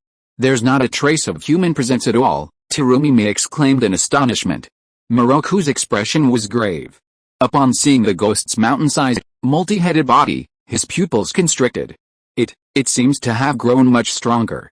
I'm afraid it's dozens of times stronger than me. But how is this possible? How could it become so powerful so quickly, and even change its form? Terumi began to panic after hearing Moroku's words. It's dozens of times stronger than you. It should be as powerful as a tailed beast, right? Mr. Teru, do you think you can handle it? In response to Terumi's question, Hyūga Teru smiled calmly. When I came here before, I planned to capture it, and I haven't changed my mind. What about tailed beasts? I've already captured several. You've captured several? Are you really that powerful? Terumi covered her mouth in shock, staring at Hyūga Teru in disbelief. From simply addressing him as sir to now using honorific, Terumi's attitude shifted dramatically. Shock flickered in her eyes, a complex expression flashing across them. Hyūga Teru knew this was hard to believe. After all, the tailed beasts were incredibly powerful and difficult to defeat. It was common sense. Even a cage-level powerhouse would have to consider it. It was understandable that Terumi couldn't understand. You'll have to experience it for yourself to see how powerful it is. You stay here and protect Moroku. I'll be right back. Moroku was sent mainly because she could steal the Woolian. Hyūga Teru wasn't sure how to deal with the Woolian. Theoretically, it could be easily killed, but he wouldn't kill it, he'd capture it. If it were sealed, the energy was a bit strange, it probably wasn't chakra. So whether it could be sealed was still a question. So, Moroku used it as a backup to seal the Woolian. Hyūga Teru spoke, then soared into the air. Purple spirals appeared in his deep, azure eyes, and when they turned it deep blue, several Magatama beads appeared scattered in their center. Chibaku Tensei, rumble, the Wulian surroundings suddenly shook violently. What's going on? This kind of shaking, is it an earthquake? Although the Wulian knew Hyūga Teru had extended a hand, it didn't believe the violent tremors were caused by him. But after a moment of surprise, the air suddenly shook violently, and chunks of solid rock suddenly flew up and clung to its body. The Wulian's 9 heads danced wildly, each one with eyes wide open. How could you possibly possess such a power? Who are you? The Wulian continuously lashed the suddenly rising rocks with its emanating black whip, momentarily preventing many from approaching. Hyūga Teru smiled and increased the control of the Chibaku Tensei. Suddenly, rocks rose rapidly from all directions around the Wulian's location. You're not worthy of knowing who I am. If you can't break free, you'll have to live among the dirt and rocks for the rest of your life. The moment Hyūga Teru's voice rang out, the Wulian felt like it had fallen into a deep pool. If it didn't struggle to clear the water, it would be completely submerged in the water the next second, sinking deeper and deeper. Damn it, you guys, don't think you can trap me like this. I will tear you to pieces when I get out. The ghost roared madly in anger, stretched out countless black whips, and whipped the flying rocks quickly. Chapter 148, The Temptation of Madarumi. What kind of power is this? Such a wide-range earth escape technique. It's probably more powerful than an S-rank ninjutsu. Madarumi stared at the shocking scene in astonishment, assuming Chibaku Tensei was some astonishing earth escape technique. More powerful than an S-rank ninjutsu. Miroku's beautiful eyes gleamed with shock. Speaking of which, this gentleman was able to defeat the Earth Ghost with a single blow without a chance to retaliate.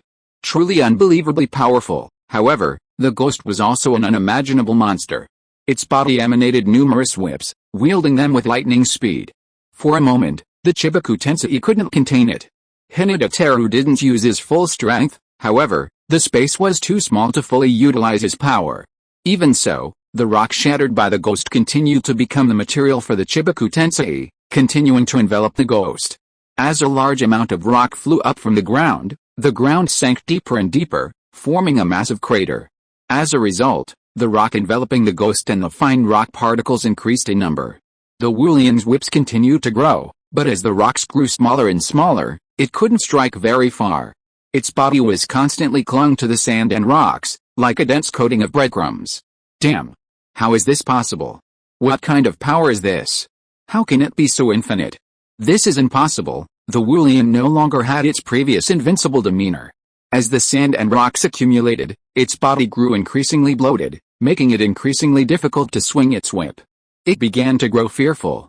Despite muttering disbelief, the terror on each of its 9 heads was almost identical. Hell, it's not impossible. It looks like you can't escape. Just stay inside, Hyūga Teru said calmly, then increased the power of the Chibaku Tensei. Even the dirt and rocks on the underground palace's roof flew towards the Wulian's location. Not only was the Wulian's body firmly stuck to the rocks, but even the whips it spawned were coated in a frantic earthy yellow, slowing its movements even further. Bastard, you, who the hell are you? You'd better not let me out, or I'll tear you apart, the demon roared frantically, but the sound was quickly drowned out by the earth and rocks. Finally, a massive stone sphere, hundreds of meters in diameter, formed, perfectly round and immense in size. Terumi and Miroku, witnessing the scene, gaped in shock for a long time. In fact, in that instant, not only had a massive pit been dug in the ground, but the roof of the underground palace had also been hollowed out, allowing sunlight to stream in brightly. The earth and rocks enveloping the demon could be clearly seen, making the visual impact even greater. Tisk, I thought it was so powerful, but it's just this good. It can only conjure up a large number of undead warriors. Pretty impressive, Hyūga Teru said with a casual quip before flying back to Terumi and Miroku. At this point, their expressions of shock faded, their gazes filled with deep awe. Thank you, Mr. Teru, for taking care of the demons. Otherwise, the consequences would be disastrous. Miroku, on behalf of the Demon Kingdom, expresses his gratitude. Miroku immediately expressed his gratitude, though his eyes were lowered and his manner was very humble. Terumi's expression was complex, but she wasn't left behind, and she quickly thanked him. Mr. Teru saved us earlier, and now he's helping to take care of the demons. I really don't know how to thank you enough. Would you be so kind as to join me for dinner? Terumi Mei's eyes shone with anticipation, her cheeks a faint pink, and her alluring lips formed a captivating curve, making one want to kiss her. While he didn't know what Terumi Mei was up to, she was a beauty after all, and there was no reason to refuse. Truth be told, Hyūga Teru had always felt he had the makings of a great hero, and he admired women like Terumi Mei, who had a mature and elegant demeanor. While still a bit different from her original portrayal, the current Terumi Mei could be considered quite beautiful. Therefore, Hyūga Teru happily replied. Then we'd better obey your command. After Hyūga Teru used the Flying Thunder God technique to divert the demons, he returned and walked side by side with Terumi Mei. Moroku, who was following behind, seemed to want to say something but hesitated, but opened his mouth and could not utter a word. After the three of them left the cave, they heard Terumi Mei's arrangements, and the remaining ninjas were somewhat surprised. However, they were just subordinates, so they couldn't say anything and could only let Terumi Mei do what she wanted. It was unknown what Terumi Mei had planned, but in the end, her subordinates were left aside. She and Hyūga Teru had a big meal in a private room of an inn. Master Teru, this is my toast to you. Otherwise, I would have died in the land of demons today. I really can't thank you enough. Hyūga Teru smiled. Although this courtesy was a bit too flattering, he felt that it was still not enough. He hoped that this courtesy would be more intense. Since no gratitude is excessive, why don't you just pledge yourself to me, Miss Mei? After all, I saved your life. Terumi was momentarily stunned, but didn't betray any disgust. Instead, she smiled brightly once again. Mr. Teru is right, but we're not from the same village and are considered rivals. Even if I wanted to be with you, it would be very difficult unless you're willing to leave Konoha and marry into my family. Then you can do whatever you want to me, Terumi said, blinking repeatedly, her charming glances flickering across her face. Hyūga Teru smiled, bringing the wine and sitting next to Terumi, wrapping his arm around her slender waist. That's truly a great opportunity. I wonder why you chose me, with all your qualifications? Isn't there anyone more powerful in Kirigakure? Terumi trembled slightly and tensed for a moment, but soon softened again, her lips curling into a charming smile. It seems that you are quite satisfied with my beauty, but I am a very traditional person. If you want to pick as much as you want and savor it for a long time, it is better to follow the normal process. Hearing this, Hyūga Teru already felt that something was wrong. But he was still fearless and stretched out his hand to explore the clothes of Terumi Mei. People like us, can't we do whatever we want if we have the strength? Are you sure we have to follow the procedure? Wouldn't it be fun if I just arrested you and held you in a secret room? Terumi Mei's face turned pale, her body began to tremble constantly, and her whole body was tense. No, sir, please don't do this. If you really want to do that, then I would rather die. Besides, you want to force me. It must be more comfortable than me being willing to cooperate. You can imagine that if I am imprisoned, I must be numb and lifeless. And if I am willing to cooperate with you, I guess you can't stop every day. Chapter 149. Heading to the Hidden Mist Village. It had to be said that what Terumi said did have a point. There was indeed a huge difference between being willing to cooperate and not being willing to cooperate. However, Hyūga Teru was more concerned about what she was actually trying to do. It was obvious that she had some ill intentions, but to understand the specifics, he would have to follow the clues and follow Terumi's thoughts. Thinking of this, Hyūga Teru gazed at Terumi with great interest. That sounds quite good, but I wonder what the difference is between you cooperating and not cooperating. There are many more beautiful women in this world than you. With my abilities, finding someone beautiful and willing to cooperate shouldn't be difficult, right? Hyūga Teru said, pinching her round buttocks and looking at her with a smile. Terumi was stunned for a moment, but then smiled brightly. To be honest, Mr. Teru, due to my physique, my mouth is well trained, and my tongue can perform many movements that ordinary people can't, but if you want to taste it, you risk being corroded by my dissolution technique. If I don't want to, almost no man can kiss me. That would probably take away a lot of the pleasure for you, wouldn't it? This made Hyūga Teru very confused. Your mouth is well trained? Is your mouth not a mouth, your tongue not an ordinary tongue? Can you show me this move that no one else can do? Terumi Mei suddenly became shy. That's true, but this is the first time I've done this in front of anyone, so please don't laugh at me. Hyūga Teru chuckled. How could I laugh? I might even applaud you. So hurry up and show me how it's so different from ordinary people. Terumi pursed her red lips and nodded slightly. Then her lips slowly opened into an O shape, just the right size for a graceful movement. Her tender pink tongue began to move slowly, sometimes curling from side to side in a startling arc, sometimes curling up like an egg roll. The speed increased, but it didn't affect the view at all. As the speed increased, it even danced like a water snake, showcasing exquisite tenderness and resilience, both pleasing to the eye and eye-opening. It also made Hyūga Teru secretly lower himself. Her tongue was truly amazing. Hyūga Teru swore that he had been with so many women. He was really amazed by Maderumi's tongue. If he hadn't known that she was Maderumi, Hyūga Teru would have suspected that she had been doing a special job for many years. This tongue has so many different tricks. Just by looking at it, I really don't know what it would taste like when I taste it. Seeing Hyūga Teru's astonished expression, Maderumi also stopped at the right time, gracefully wiped the crystal clear trace of her lips and said shyly, "What do you think, Mr. Teru? My tongue should be pretty good, right?" Hyūga Teru nodded and sighed.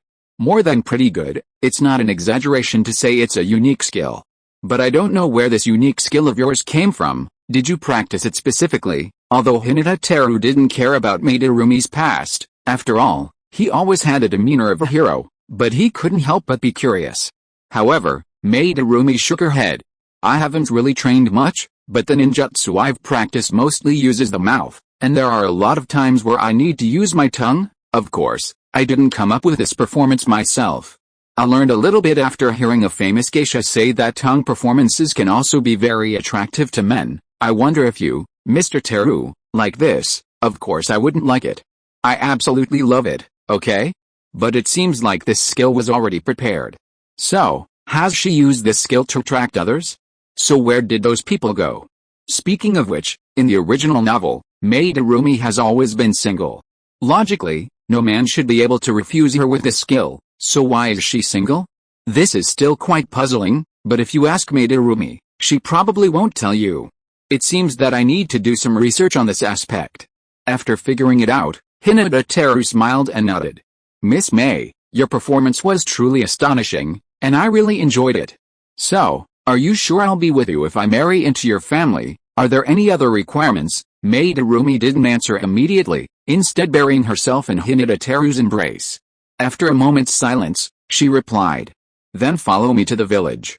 Once we're engaged, you can marry me openly." Tisk. That was surprisingly tight-lipped. She didn't say anything. But it didn't matter, since the 4 major ninja villages were now his, and the rest of the spies had been sent to the Hidden Mist village. It wouldn't be difficult to get information on Maderumi. "Then let's make it a deal, Miss May. How about an engagement tomorrow and the wedding the day after?" Maderumi rolled her eyes at Hyūga Teru and said unhappily, "How can that be? We need a good day to get married, and getting married so soon won't give my family enough time to react. Plus, there's so much to prepare. It'll take at least 2 weeks, right?" Haha, it turns out nothing's that easy. It all came down to delay. But why delay, and what good would it do her? This puzzled Hyūga Teru. He wondered if Maderumi was overconfident or had some other scheme. But with his current abilities, there wasn't anyone in the ninja world who could deceive him. A trip would be a good opportunity to make Maderumi face reality, and she'd probably be more receptive. Hyūga Teru didn't ask any more questions and agreed straightforwardly. However, he still rubbed her in without a second thought, causing Maderumi to grumble. Then he followed Maderumi's group toward the Hidden Mist village. After a day's journey, they finally arrived at this incredibly secluded village. From the sea, they took a boat trip to see the Hidden Mist village. Aside from the fact that most of the houses were made of bricks and stone, it was basically an ordinary island. However, mist would occasionally rise from the island, and within the white mist, a trace of blood would occasionally surge. Blood mist, that's probably how it came to be. The bloody battles in the fog stained the air white with blood. It was a village rife with chaos and strife. Hyūga Teru stared at the blood-red mist for a moment before his gaze shifted to Darumi May. This woman had been surprisingly reserved throughout the journey. Her experience was such that he couldn't get much. She reached under her clothes, acting coquettishly and cutely, making it difficult for him to force her way in. Darumi May's expression remained remarkably calm, but where Hyūga Teru's view was obstructed, her fists were clenched tightly. Unable to discern the reason, Hyūga Teru approached Terumi Mae and pointed at Kurigakure. Does your village see so many battles every day? With my status, could I enter your village? Terumi Mae quickly recovered her composure and nodded. Of course, but there will definitely be trouble. But for you, that shouldn't be a problem, right? Terumi Mae spoke, cuddling against Hyūga Teru's chest, a delicate gesture, as if Hyūga Teru had instantly become her hero. Chapter 150 Borrowing a Knife to Kill. Maeterumi's current appearance made one want to pamper her as much as possible. It must be said that she used this beauty with great skill. Perhaps she'd used it many times before. Hyūga Teru didn't expose her, but instead caressed her hips with a smile. Of course it's no problem. Even if your entire village came to cause trouble, let alone just one person, it wouldn't be a problem. Thank you, Mr. Teru. Maeterumi thanked her softly. But then Hyūga Teru suddenly pinched her incredibly elastic leg into satisfaction, shocking her. We're already here, and you're still calling me Mr. Teru so politely? We can get engaged as soon as we get off the boat. Shouldn't you change your mind now? Maeterumi finally realized that this was what Hyūga Teru had been concerned about.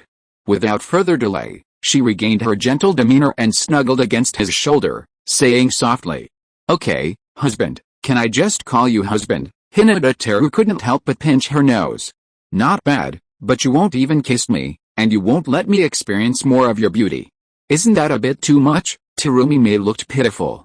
Not really, it's just that my family has always taught me to be reserved, and it's hard for me to adapt to something like this all of a sudden. Besides, I'll be yours sooner or later. We're already at the village gate, so a little time isn't a big deal, right? Hyūga Teru chuckled, pinching Terumi Mae's lips. Did you say we have to wait another 2 weeks? That's a long time. I think you should let me experience your little mouth. I've had my eye on it for a long time. Hyūga Teru's eyes were fixed on her, and a wicked smile curled the corners of his mouth. Terumi Mae was stunned for a moment, but she didn't panic. Instead, a resentful look quickly appeared. Husband, you're too partial.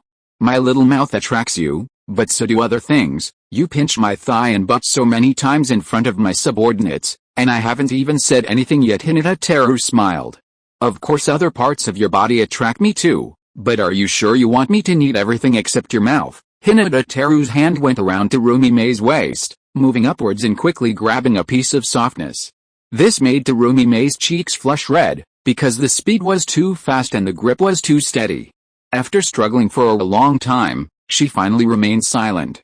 Although a strange look kept flashing across her face, she still did not stop. This surprised Hyūga Teru. But since Terumi Mae said so, he had no reason to pretend to be reserved, and he pinched it again and again. The soft and elastic touch made his heart surge, and he wanted to pinch it again and again. But when they were about to see the entrance of the hidden mist village, Terumi Mae stretched out her hand to stop Hyūga Teru's action. Husband, we're almost to the village. A lot of people will see us from afar, so you'd better let go. I'll give it to you at my place, okay? It seems you're quite shy, honey. Now that you've said that, I can't go on, but you have to keep your word later, or I'll get mad. Hyūga Teru's smile was gentle, but it inexplicably frightened Maeterumi, forcing her to force a stiff smile. Well, of course you have to keep your word. I'll do whatever you want as soon as we get home, okay? That's more like it, Hyūga Teru said. Dropping his hand from Terumi Mae's soft spot and then looking towards the entrance to Kurigakure village. Strangely, a large number of ninjas suddenly gathered at the village gate, all fierce-looking and with murderous eyes, fixed their gazes on Maeterumi. A flicker of realization crossed Hyūga Teru's eyes. Although he had only notified Kurigakure's intelligence personnel of the operation a few days ago, he had already gained some preliminary information. It's said that Kurigakure is currently in turmoil. The third Mizukage has died, and the fourth has been succeeded by Yagura. Yagura seems to be somewhat violent, enforcing the blood mist policy even more strictly and frequently slaughtering ninja who disobey his orders. Perhaps Terumi Mae, who comes from a wealthy Kurigakure family, or her family, is the target of his harsh crackdown. Hyūga Teru doesn't think it's because of his proximity to Terumi Mae that he's attracted such widespread hatred from Kurigakure residents, attracting a wave of romantic rivals before even reaching the village entrance. Rather, these people are intent on targeting Terumi Mae in the first place. Meanwhile, Terumi Mae, who had also witnessed the events at the Kurigakure entrance, gazed solemnly at the ninja at the village entrance for a moment, then glanced back at Hyūga Teru. Honey, I forgot to mention one thing. I have many suitors in the village. So, I'm sure many will be tempted to attack you soon. Hyūga Teru had long since ruled out this possibility. After all, he had learned about Terumime's situation from his interactions with Kurigakure intelligence officers. Terumime was known only as a genius, nothing else special. Suddenly informing him of her rivals was probably intended to give him a preconceived notion of who she was, making it easier for them to become her henchmen. It must be said, this woman's calculations were quite clever. Haha, don't worry, more people will come, so what? But I never expected you to be so popular. Doesn't that mean I'm getting a great deal? Madarumi couldn't help but smile in Hyūga Teru's arms. Of course, so honey, you have to hold me tightly to your hands. Don't let them snatch me away and don't let anyone snatch me away. What a pretentious act. Hyūga Teru didn't show any strange look, instead agreeing readily. Of course, with me here, no one can snatch you away. It'll all be fine in a moment. Watch how honey crushes those who pursue you, as expected, Madarumi said with a beaming smile. Okay, husband, you're so domineering. I've been worried about those people for a long time. Help me kill them all today. Oh? They're all from your village. Wouldn't it be wrong to kill them? Besides, I've only just arrived in your village. It wouldn't be right to just go on a killing spree. However, Terumime shook her head. No, husband. We in Kurigakure aren't so particular. On the contrary, the more powerful you are, the more people will fear you. The blood mist is rising precisely because of a conflict, and the purpose of the conflict is to identify the strongest. If you go up and kill them all, husband, then everyone in the village will just think you're a formidable power and won't dare to mess with you. Hyūga Teru couldn't help but shake his head at this. This all contradicted the intelligence he had received. Speaking of which, this woman kept goading him to kill people like this. Did she have any scruples about the villagers? He could see that this was a scheme to kill with someone else's knife, but the specific purpose was still a little difficult to guess. End of this chapter. Thank you so much for reading until the end. Don't forget to give it a like. Looking for more exclusive content and immediate access? Subscribe to our Patreon. Remember, every like, subscription or donation encourages us to continue. Thank you all. See you in the next video.